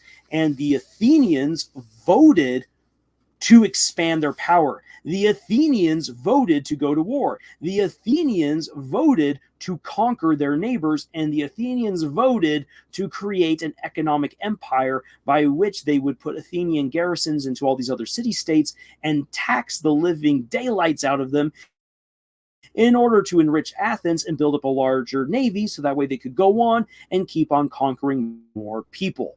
That is the Athenian Empire, and it was all done by votes. You then have the Roman Republic. Now, the difference between a republic and a democracy, or I should say a true democracy, is that in a democracy, everyone who's allowed to vote, everyone has an equal say, and then they then decide what to do as a governing body. Nobody, Lars, giving us a tutorial on how to create a racist world. Yes, this is what I'm here for. Let this channel be taken down. I've also told you how to break a racist world. I hope you take that away too, Roblox. So with the Roman Republic, the Roman citizens vote for their representatives, and their representatives then represent the people in then expanding Roman influence. And Roman belief, Roman doctrine, from the greatest of senators to the lowliest of peasants, the lowliest of the plebes, they all believed in an expanding, safe, and powerful Rome that with its great culture could refine the world. And so the Roman people believed in conquering and expanding, and so they would vote on the people who would actually carry out that vast expansion. And then the senators and the consuls, the senators and the consuls would then ensure, by the will of the people, that Rome conquered and expanded. When we then get to the United States, the American constituents, the American voters, they want prosperity, they want access to resources. Let's bring America to the rest of the world. And so the American people voted for expansionists, for nationalists, and for imperialists, who would then use American military resources to expand a mercantile empire across the world. And I guess to a certain degree, the British did the same, but the British is interesting because of the autonomy that was given to companies to basically do the conquesting for England, and then England would then kind of roll in and then just take control. So England's its own interest, the British Empire is its own little interesting bug right there. But the American people absolutely voted for it and got an American empire. The Roman people voted for it, got a Roman empire. The Athenian people voted for it and got an Athenian empire. There you have your democratic empires. Let me get another drink of water right here.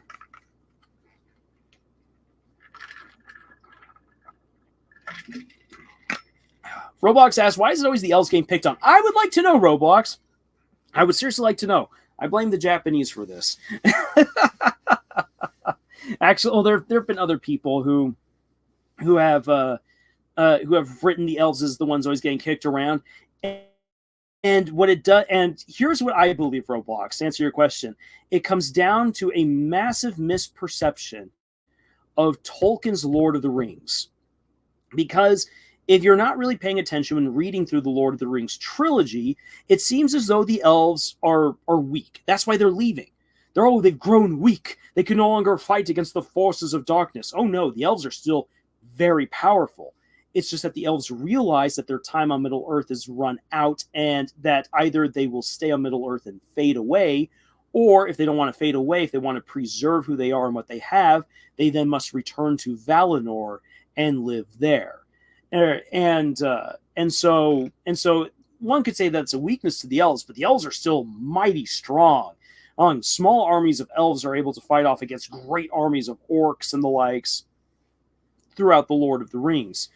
And the elves are still the most powerful of all the races throughout the entirety of the first, second, and third ages. With maybe maybe the Numenorians being able to rival the elves in certain aspects, but in any case, the elves overall are the most powerful. But if you're not paying attention while reading, it's very easy to make it seem as though the elves are a weak race that is leaving. And because Tolkien absolutely set the standard for fantasy going forward, a lot of people then took that as, oh, elves are weak. Elves don't have children. There's not a whole lot going on right there. Therefore, elves are just a dying out race. They're easy then to pick on. However, again, if you actually go through and you read the works of Tolkien, I mean, the elves are cranking out babies. The elves have massive kingdoms. The elves have great armies. I mean, one of the coolest stories of elves actually is from the First Age at the Battle of Unnumbered Tears. It's like 30 elves break their way into hell and slaughter their way through hell to get to Morgoth, to get to the devil. And like the devil is frightened of just these 30 elves and has to call all of the Balrogs down on top of them to beat them up. Like, that is what elves are in Tolkien's Middle Earth. And people just didn't get the message. And so that's just translated to elves being weak, and we've rolled with that stereotype for decades since. That's my explanation. All right, so ISO. In my story, there's a faction of the government, a family of nobles that are trying to end the discriminatory slaughter of the elves. They made a deal with the Sanguine to do this, the antagonists. They don't know that the Sanguine are the ones who instigate the slaughter of the elves in an attempt to stir up turmoil so that the main antagonist could move as he pleases. And ISO responds to Roblox because it's funny. I mean, because their lifestyle is different from humans. In this case, they outlawed the hunting of a rare and valuable animal in my book called a bead. Trust me, elves in my book do not go down easily. They are far from pacifists. Most excellent. Most excellent. Bring back strong elves. Okay. So ISO. So again, to make this faction not seem like your stereotypical band of a bunch of evil people, what can we then do so that way you can have, as you say right here, that they make a deal with the Sanguine to begin slaughtering the elves. I think that a good way of then approaching this is that you work then on a matter of perception. So what I might do, ISO, and you can tell me what you think of this idea.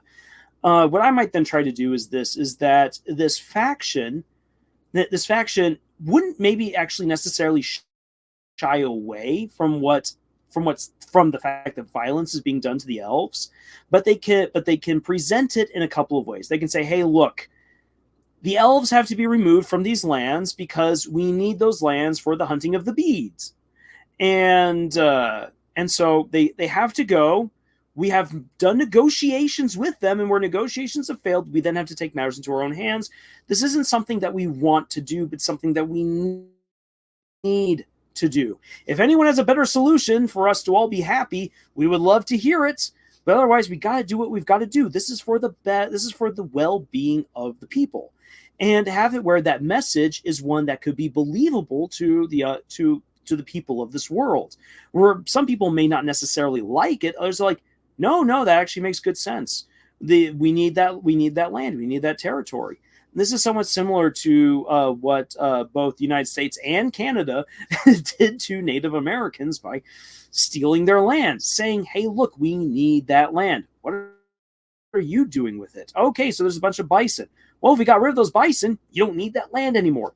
Pew, pew, pew. Hey, look at that. No more bison. You don't need the land. See, we're going to put you into this reservation where everything's going to be all good hunky-dory.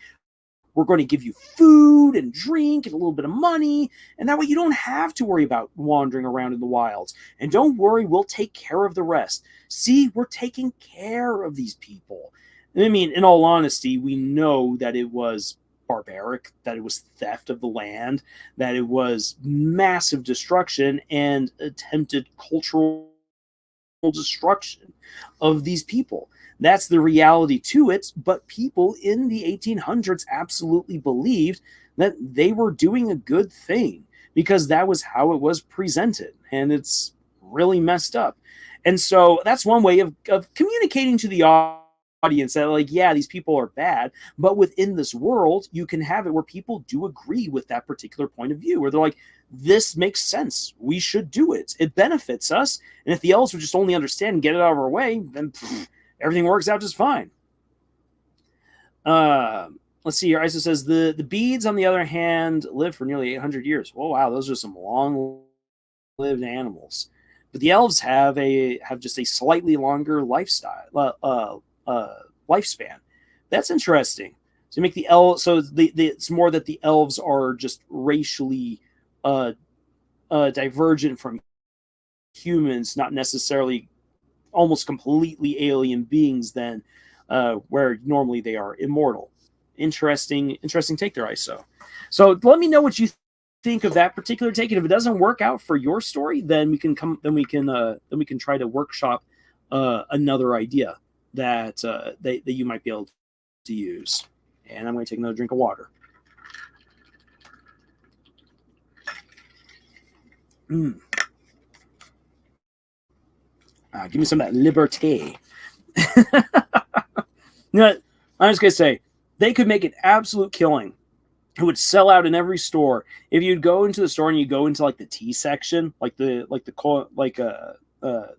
iced tea, or where they've already got the pre-brewed teas, and you come on over there right next to the energy, like between the iced teas and the energy drinks, you have Liberty energy drink. It's like, it's the tea that's an energy drink, Liberty. And you're like, oh my gosh, that would sell out so dang quick. So you're like, oh yes, you gotta get me some of that Liberty. I can absolutely see that. I can absolutely see that happening.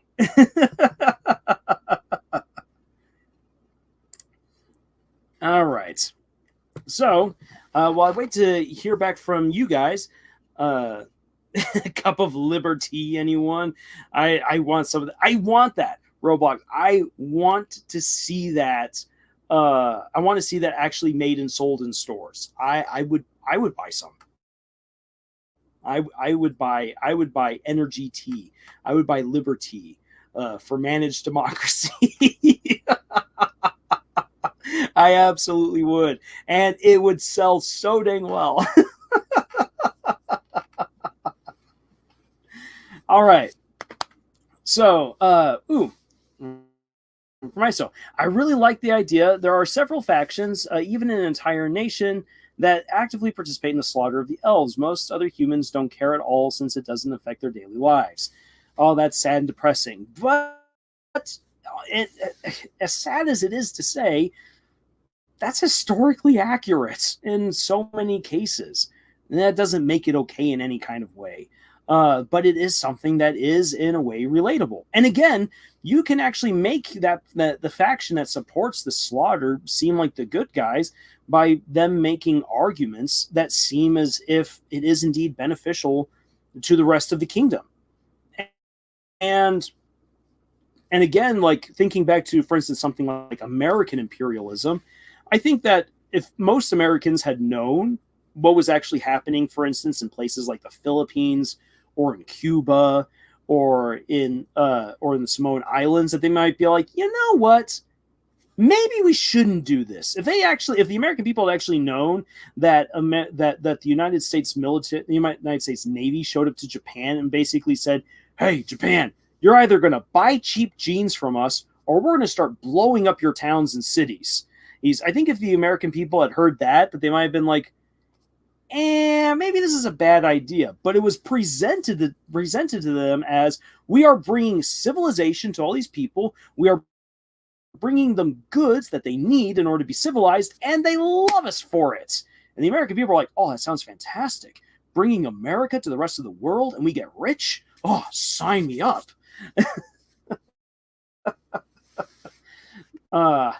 History oversimplified by Lars. Roblox asks, how big is the nation? That's a good question. Yeah, the size of a nation does determine the resources, the people, and ultimately, yeah, what kinds of factions you might expect. Now then, you get it, for instance, you can have like a country like Israel that has multiple factions despite being so small, and then America, which has just two large political parties that crush all the others whenever there's an election. ISO, this antagonistic faction don't condone the slaughter, so they made a deal with the Sanguine, who are banished due to the use of outlawed magic to put a stop to it. Ooh, even better. ISO, that's a great idea right there. I like that. So, in a way, then, like, if I'm the reader and I don't know that there's something even worse going on in the background, I might actually then point to these people and say, "Those are our heroes right there. That's great." Until you start revealing the truth, and I do think that that's pretty good. Let's see if there's any more. The nation is about a quarter of the country, so they have a lot of manpower. The quarter of like what, the size of the United States, or another country like Russia, massive Russia, lots of land, not much of it habitable, or I'd say habitable to most people.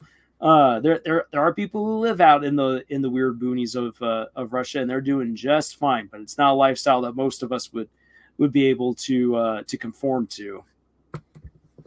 So let me then give you guys. I do risk this stream getting taken down right here at the very end, but I will risk it nonetheless to give you guys some examples of how politics have been done. Have been done in other stories that I myself like, and see what you guys think, and then we will wrap it up from there. If you don't have all of the details yet, that's perfectly fine. That's what world building is there for, figuring all that stuff out. And in fact, actually, sometimes being stumped, it's okay to be like, I don't have the answer yet.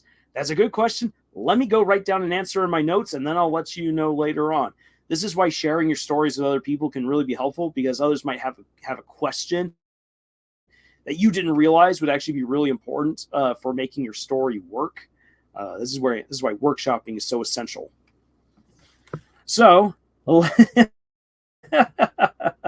I am going to show it. So for our first clip right here, I'm going to show it to you guys. Monty Python. Monty Python and the Search for the Holy Grail. What I like about with this scene right here is that this scene is doing a couple of things all at the same time. Yes, it's a massive joke. They are poking fun. They are poking fun at monarchy, and they are poking fun at communists. And actually, more so, they're poking fun at anarchists. But the language that the anarchists peasants are using is right out of Marxism. So they're making fun of monarchists, they're making fun of anarchists, and they're making fun of communists all at the same time. And yet they're making a point. This is one of those scenes where like people get frightened because when they hear the stuff that's being said in the scene, they're all like, I have to write that if I'm writing politics? No, you don't need to use Marxist language to deal with politics in your fictional story. In fact, you can divorce yourself as far as you want from Marx and Engels, and I would approve of that because Marx and Engels were living on a pipe dream. Oh, I've wasted so much of my life having to read their stuff. So I'm not going to play the whole scene because I will obviously get the stream pulled on down. But after we meet old woman, man, who lives in that castle? I'm 37. What? I'm 37. I'm not old. And then here we get to the political discussion between these characters. Let me get the let's get this audio. Wait, where's the audio? No, what? Oh no, I know what happened. Oh, that's so depressing. Oh no. Well, that just sucks. Well, it's a good thing that I at least I know somewhat of the lines right here, right by heart. Oh my gosh, I know what happened when I pulled the footage. Oh, this sucks. When I pulled the footage, I only got the footage. I didn't get the audio. Oh, that's so annoying. Dennis, there's some lovely filth over here. Oh, how do you do? How do you do, good ma'am? King of the who? The Britons. And who are the Britons? We all are. We're all Britons. And I'm your king. I didn't know we had a king. I thought we're an autonomous collective. Now you're fooling yourself. And then this is where all of the Marxist rhetoric comes on out. There was once a time in my life where I could quote every scene of Monty Python and the Holy Grail verbatim, except the scene. This scene I could never quote verbatim because of the insane language that they are using to describe the political setting of that these are anarchist peasants who are living in the mud when they have a perfectly good castle right over the hill.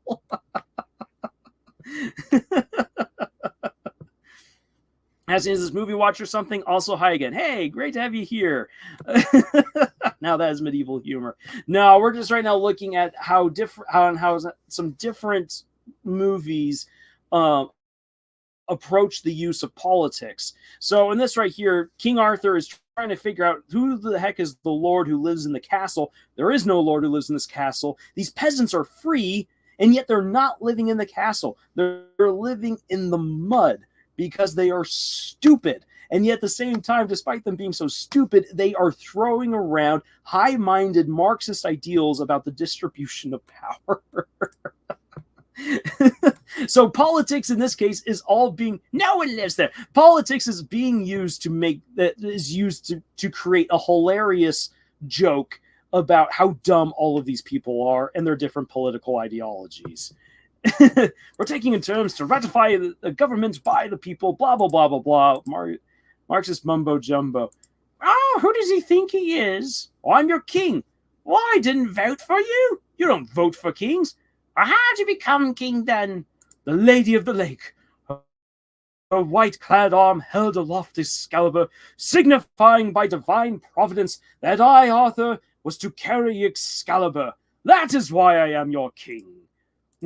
Listen, strange women lying in ponds distributing swords is no basis for a system of government. Supreme executive power derives from a mandate for the masses, not from some farcical aquatic ceremony. Shut up! Listen, if I went around saying that I was emperor just because some watery tart threw a scimitar at me, they'd put me away.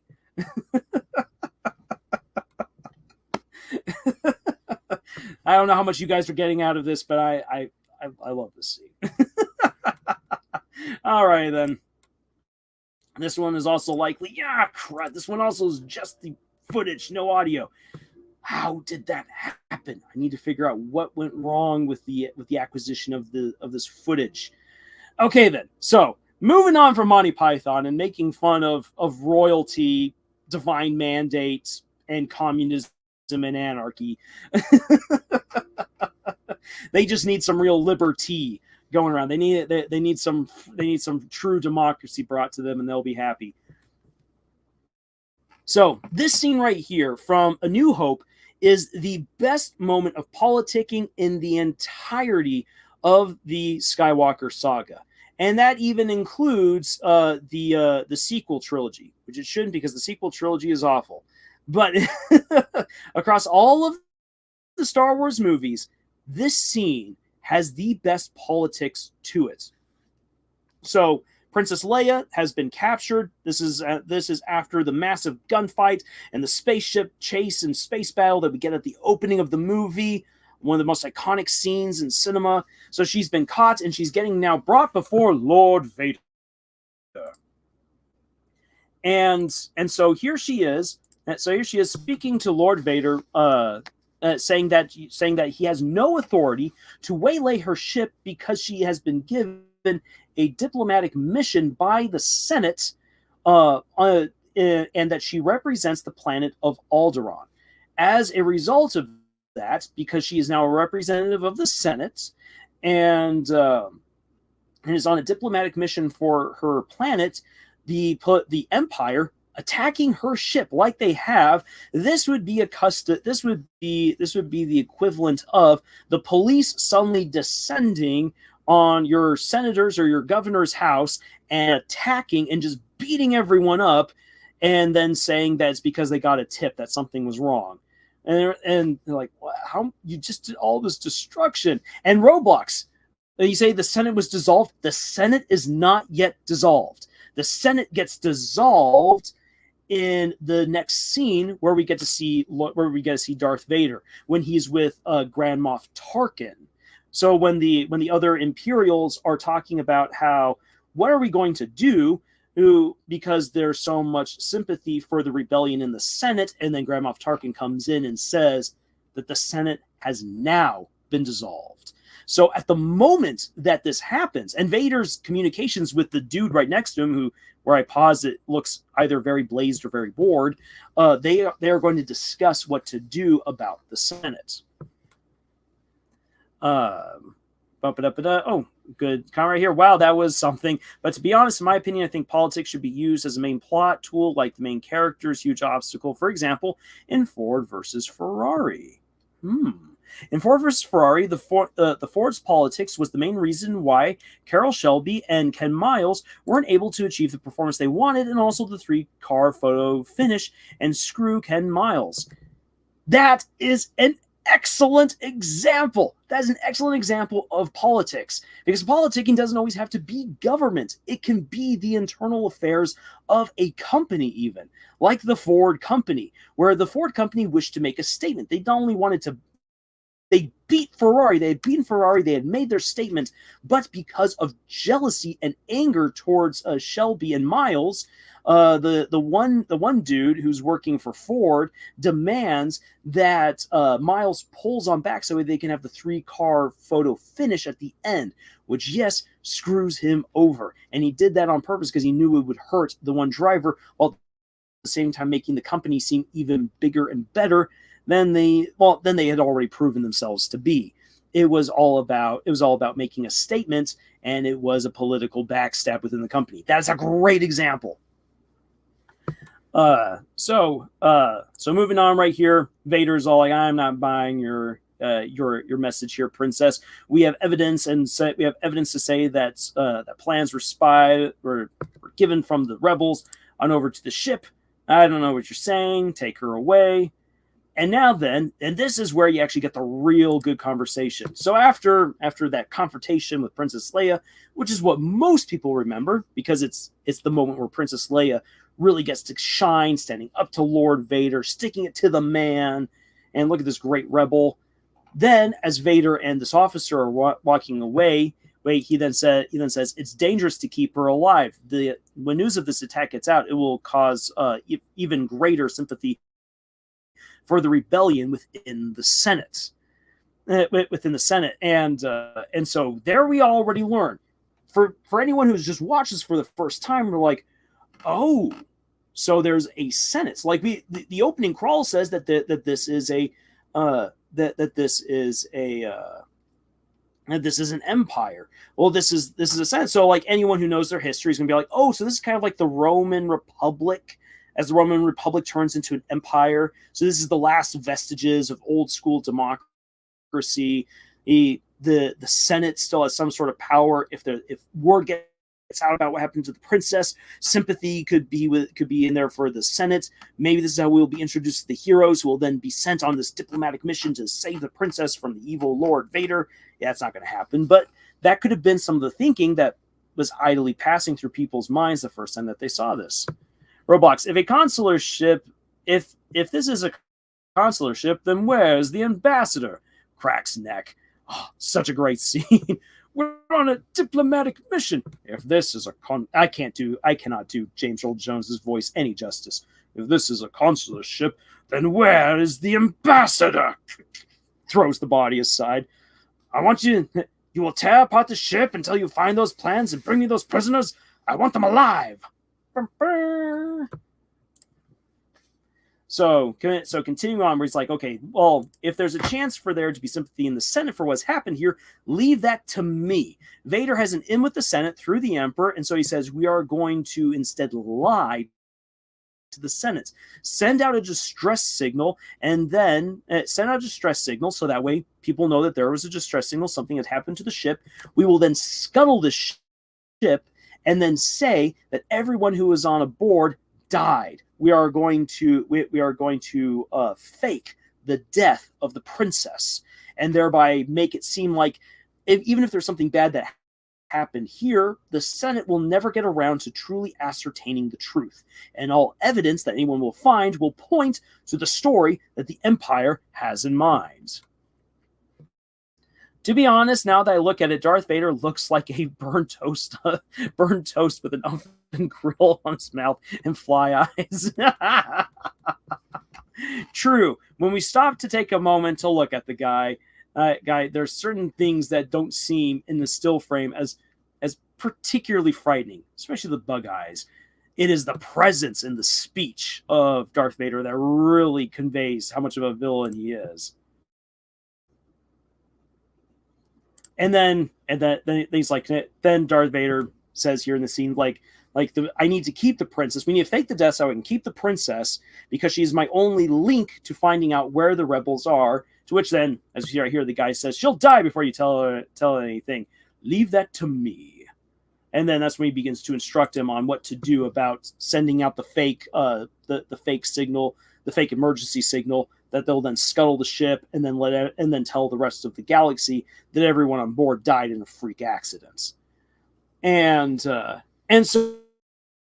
this is from, let's see here. I know that doesn't exactly, probably won't show to you guys the time, but from 1 minute, so we have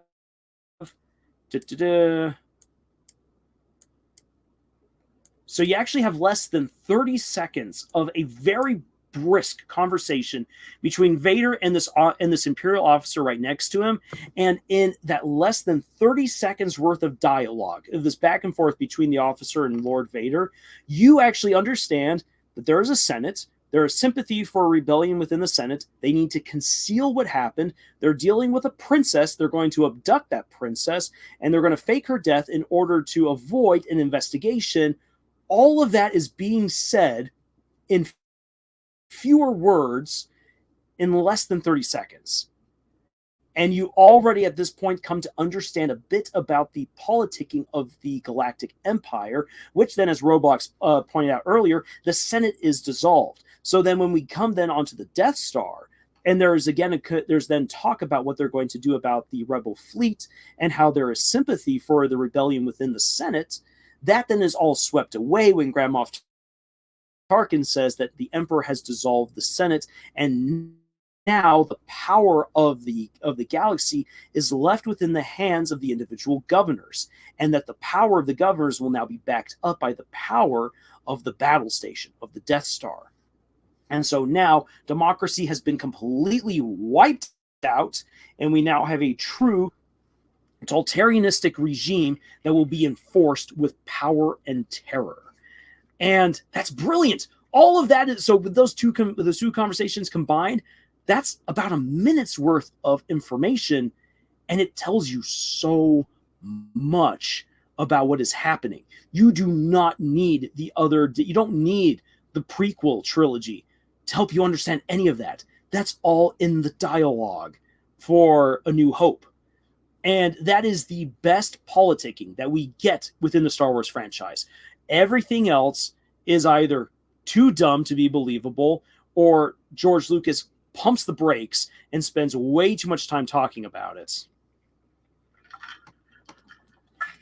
They know, drink right there. So when it comes to using politics for story movie writing, would you use it for comedic purposes, or use it as a huge obstacle for the main character and potentially screw the main character at any moment?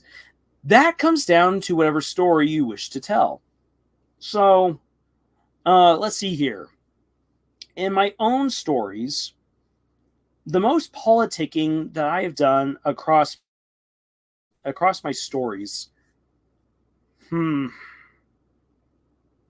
It's a toss-up between Bleed, Steam, and Steel and The Legend of the Ten Lords.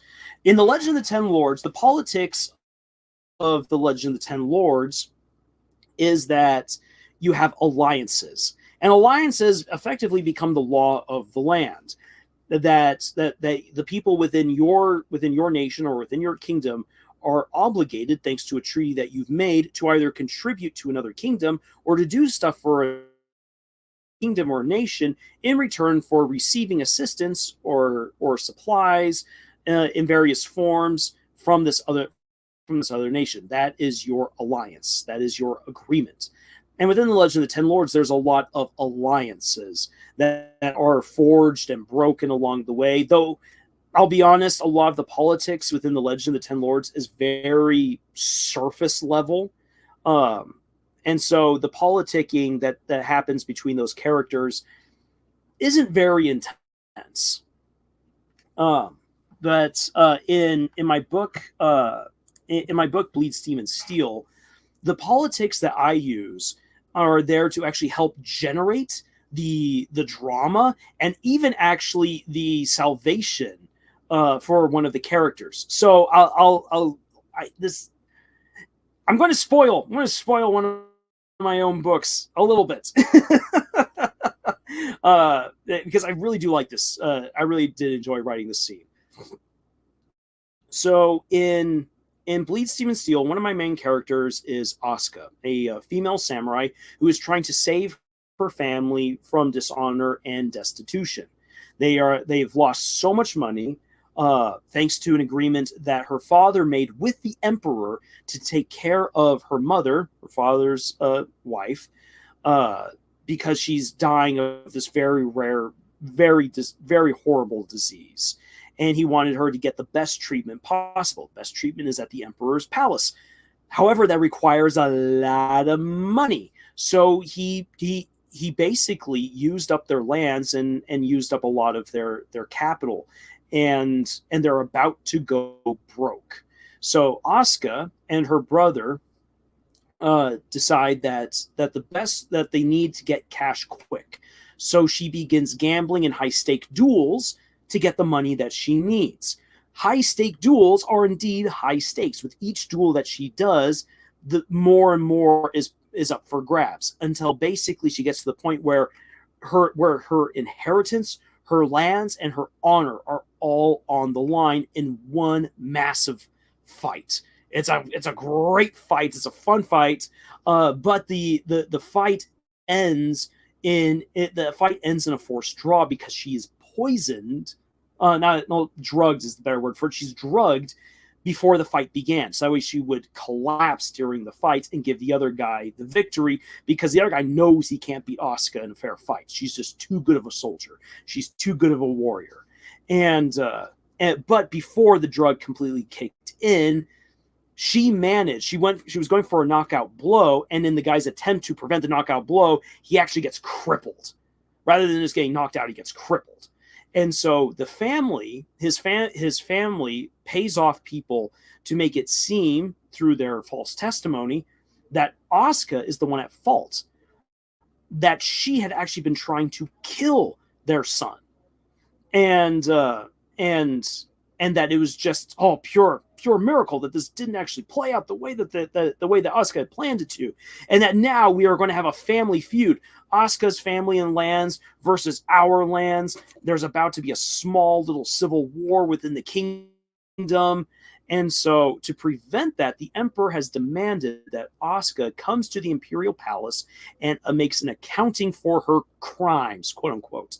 And what's then going to happen is that she's going to be married off into the family of the dude she just beat in order for there to be peace.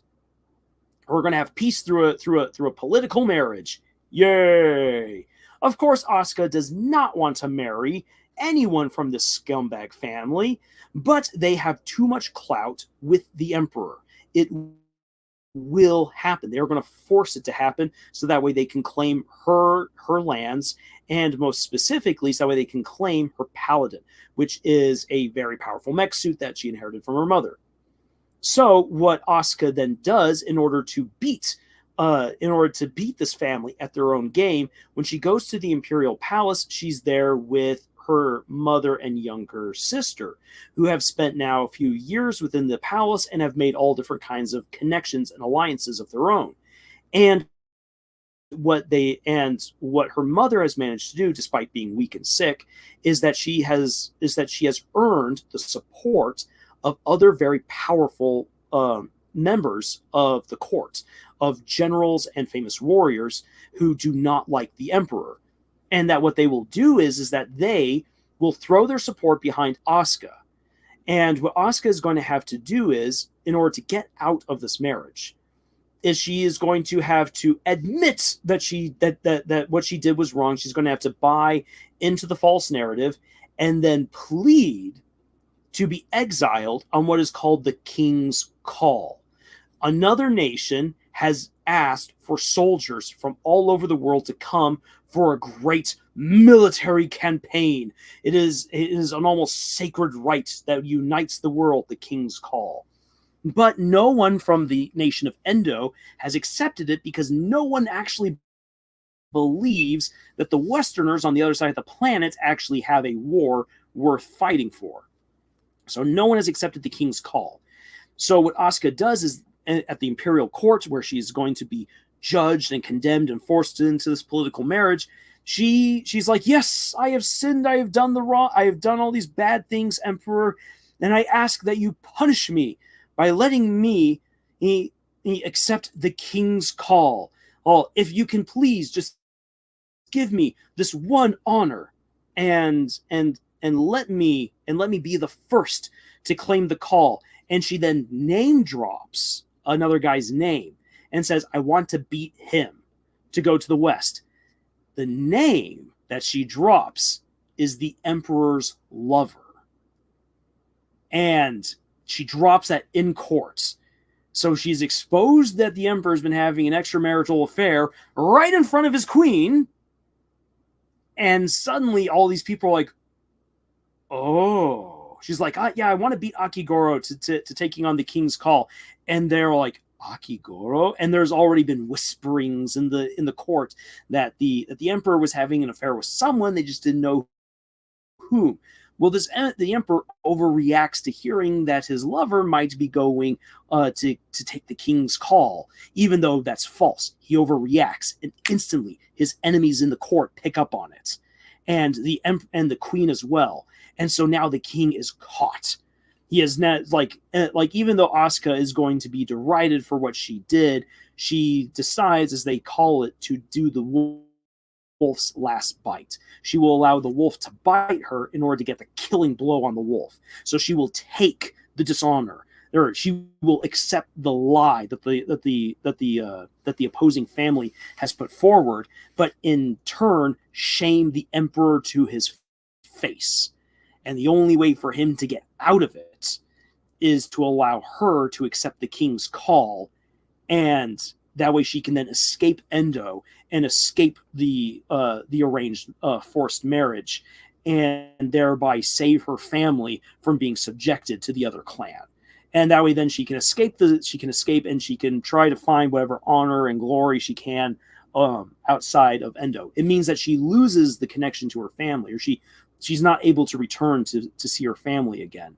She is exiled, which in Japanese culture, which is what Asuka and her culture are based off of, being exiled for most people would be worse than a death sentence. But Asuka does it because, in her eyes, being married into this other family would be even worse than being exiled. And she does it by shaming the king to his face and allowing for his political enemies to have a moment to capitalize on the Emperor's weakness and force it back him into a corner, thanks to the fact that they now know that he's been having an extramarital affair. And I really enjoyed writing that scene. So that's it. That right there is one way of. So coming back to the question I was trying to answer right there, that's one way that I've used politics. I've used politics for alliances. I use politics to help save us, to save a character from a really horrible situation. But you can also use politics to screw over characters, to provide comedic purposes. You can use politics as the backdrop to help explain what's happening in the world. Like with the Apothecary Diaries, all of the political machinations that are happening aren't really front and center for the Apothecary Diaries until the assassination attempt on Jinji's life. But all of those political machinations from episode 1 up until about episode 20 are all there to help give you important information about what's happening in this world and the role that Mao Mao plays within it and how she is pushing back against it all. So these politics are politicking my brain. Very nice. Roblox, please no more family feuds. I hate Romeo and Juliet. Oh, I'm not using any Romeo and Juliet and whatnot in my stories. So basically, it's like Cody Rhodes being screwed by Roman Reigns in WrestleMania 39. I guess so. Unfortunately, I don't get the reference. Roblox, do you think an autocracy-based government is a bit on the nose for bad guys? Oh, yes. Oh, yes, absolutely. However, at the same time, I mean, it does make sense. However, there have been plenty of autocracies and oligarchies and even dictatorships and tyrants and monarchies that weren't actually all that evil. The problem, though, is that an autocratic form of government means that when an abusive person does come into power, that there is no protection for the regular folk, which is why autocracies end up usually being a very bad thing. There's an excellent video that was just released today by Overly Sarcastic Productions, and I'm going to put that here into the comments. So OSP released an excellent video about how Athens accidentally created democracy, and there was some excellent historical work and research that went into that video for stuff I was like, wow, I didn't even know that. And I actually took some pretty intense classes on Athens history, on Athenian history, and we never touched any of that stuff. So it was really, really interesting to hear what Overly Sarcastic Productions had to say about the myth and the actual history, as far as we know it, about how democracy actually came into being. And interestingly enough, it was a tyrant that created democracy. Interesting little fact.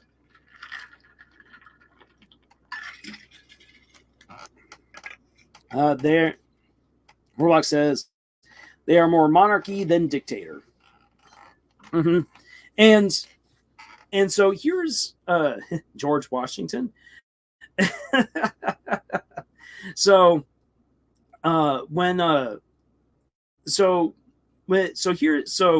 with how often different kinds of terms are now being thrown around these days, it's so easy to actually misunderstand what certain things are. So, for instance, democracy is all about the choice of the people.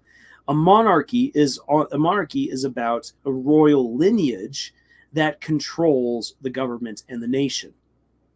And when you then have a dictatorship just simply relies on who has the most power and is consolidated all in one person. An autocratic government can easily either be a dictatorship, it can be a monarchy, or it can be an oligarchy, where you have a group of very powerful people who control everything as opposed to sharing any of that power. When you then come to a guy like George Washington, even with how popular it is to rat on America's founding fathers these days, George Washington, in my opinion, definitely earns a lot of the respect that he has had throughout the centuries, and that he should, I would argue, still have today.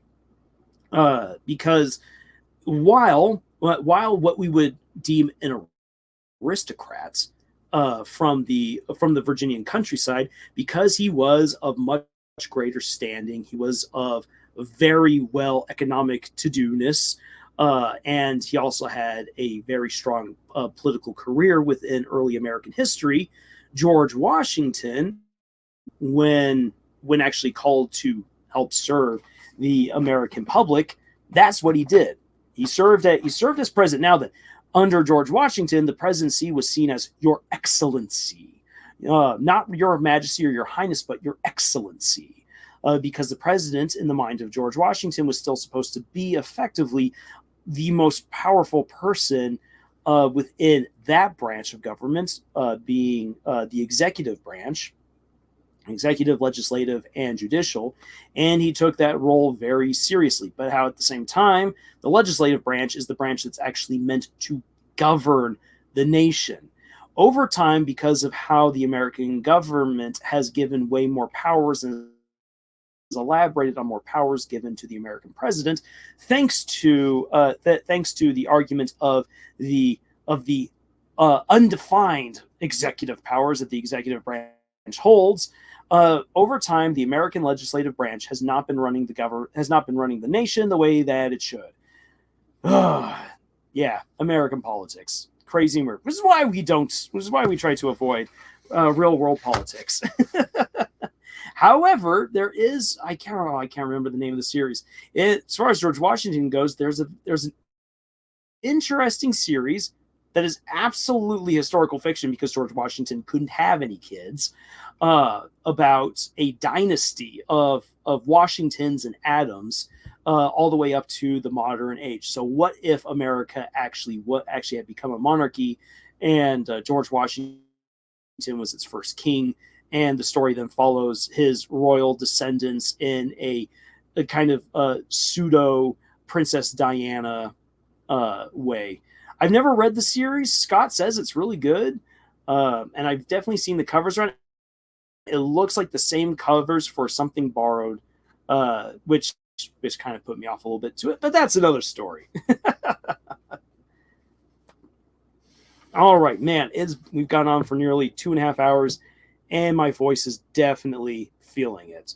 So, guys, I'm going to start wrapping up things right here. Unless you've got something that you really, really quick want to put there into the chat, then quickly put that on in. And I'll start wrapping up right here. When it comes to comes to Ryan Paul, does my story actually need it? For the Apothecary Diaries, the Apothecary Diaries doesn't necessarily need politics in and of itself. You could still largely have Mau Mau's adventure without all of the stuff about the emperor, the obligations to the nobles, why he needs concubines, and all this stuff, and the different factions within the rear palace. You could breeze over all of that and just focus on Mau Mau being Mau Mau, the crazy girl who loves consuming poisons and does what she does. And it would still be enjoyable. But understanding the politics of the rear palace and of the overall palace complex and its different power players and where everyone fits in, that gives depth to what's happening here. And it helps to draw out Mau Mau's journey, which is again about a girl and really all the women in her life trying to assert the greatest amount of independence, identity, and autonomy that they otherwise wouldn't have within this fairly oppressive system, this very male-dominated system. And I love that. And you could not get that message across as powerfully without the political backdrop, which is so beautifully slowly illustrated from episode to episode. So that is where politics can really come into being. It can really come in handy. There are stories that are political thrillers. You can look at stuff like Citizen Kane or The Manchurian Candidate, which are excellent stories. Definitely worth checking on out. And so you can have stories that are definitely more focused on the actual act of politicking. But if that's not the story that you're writing, and if you feel like, look, I really actually don't need politics within my story, that's totally fine. You don't need to put it on in there. In fact, there are some stories that are perfectly fine without any overt politicking or any reference to politics whatsoever, and it's all good. I think about, for instance, the first Harry Potter book. While there are references to the Ministry of Magic, the first book is all about the wonder of Hogwarts and of learning about the world of wizards. And so we don't need to worry about the politics of the wizarding world until later on. And then we can get into all of the fun and insanity that the Ministry of Magic is and how they bungle everything up, only after we've had that time to really seep ourselves into the wizarding world and into Hogwarts, and we don't have to worry about all of that messy political whatnot. So it's up to you about what you want to do with politics, whether you're going to use it or not, how you wish to use it. But once you say that, hey, I actually do want to make politics a part of my story, again, think about it in terms of children in a toy room with toys.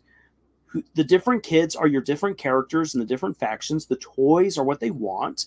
And the toys can actually be ideas. They can be stuff. They can be goals. And how they work together or how they work against each other, just like kids do in a toy room, that's politics. And that's an easy way of thinking about it to keep it simplified, because too many people do think that having to write politics is like the Monty Python little sketch where it's like, we're a non blah blah blah commune. We're taking turns to ratify blah blah, and they just Marxist gibberish and whatnot, which most people don't understand or know about, and it immediately turns them off. The only reason why Monty Python got away with doing it was because they were clearly poking fun at the whole situation. In which case, yeah, you can use politics to poke fun at stuff. It all comes down to how you want to use it. But once you know what you want to do with politics, educate yourself a little bit on like democracies, autocracies, dictatorships, monarchies, anarchies. Anarchies are really interesting and often misunderstood. Most people really actually don't know what an anarchy is, and also most people don't know what fascism is. That's its own crazy conversation right there. I remember teaching that to my students, and they were like, wait, what? And I'm like, yeah. Most of you, like, it's like, it bugs me so often.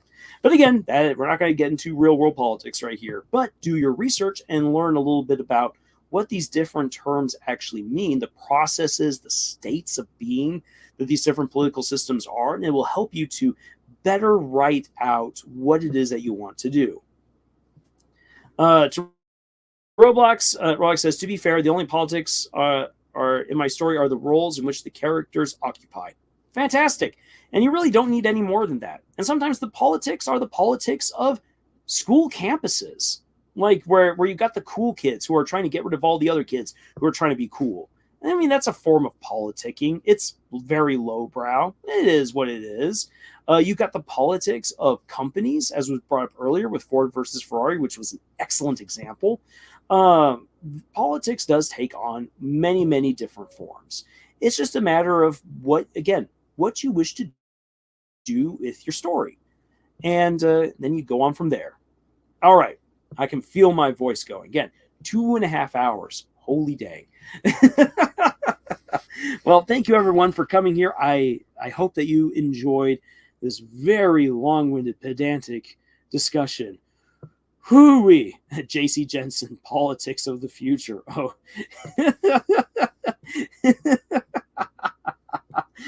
That's the kind of politicking that leads us to absolute annihilation. Don't be like J.C. Jensen in space. And with that being said, we are a week away from the next episode of the Amazing Digital Circus. I'm so excited. Hannah, thank you for your tips and advice. Hey, you're very welcome, Hannah. I hope that anything that I've said to you, even if you don't use it, that it at least gave you some inspiration for what you want to do with your stories. And I hope that you're able to make them the best that they can be. So guys, thank you again just so much for being here for all of this. You guys are awesome. Thank you for your comments, for your questions. They are so very much appreciated. And I will now go on to give my voice a rest. And until the next time, y'all, thank you so much for being here. And tschüss.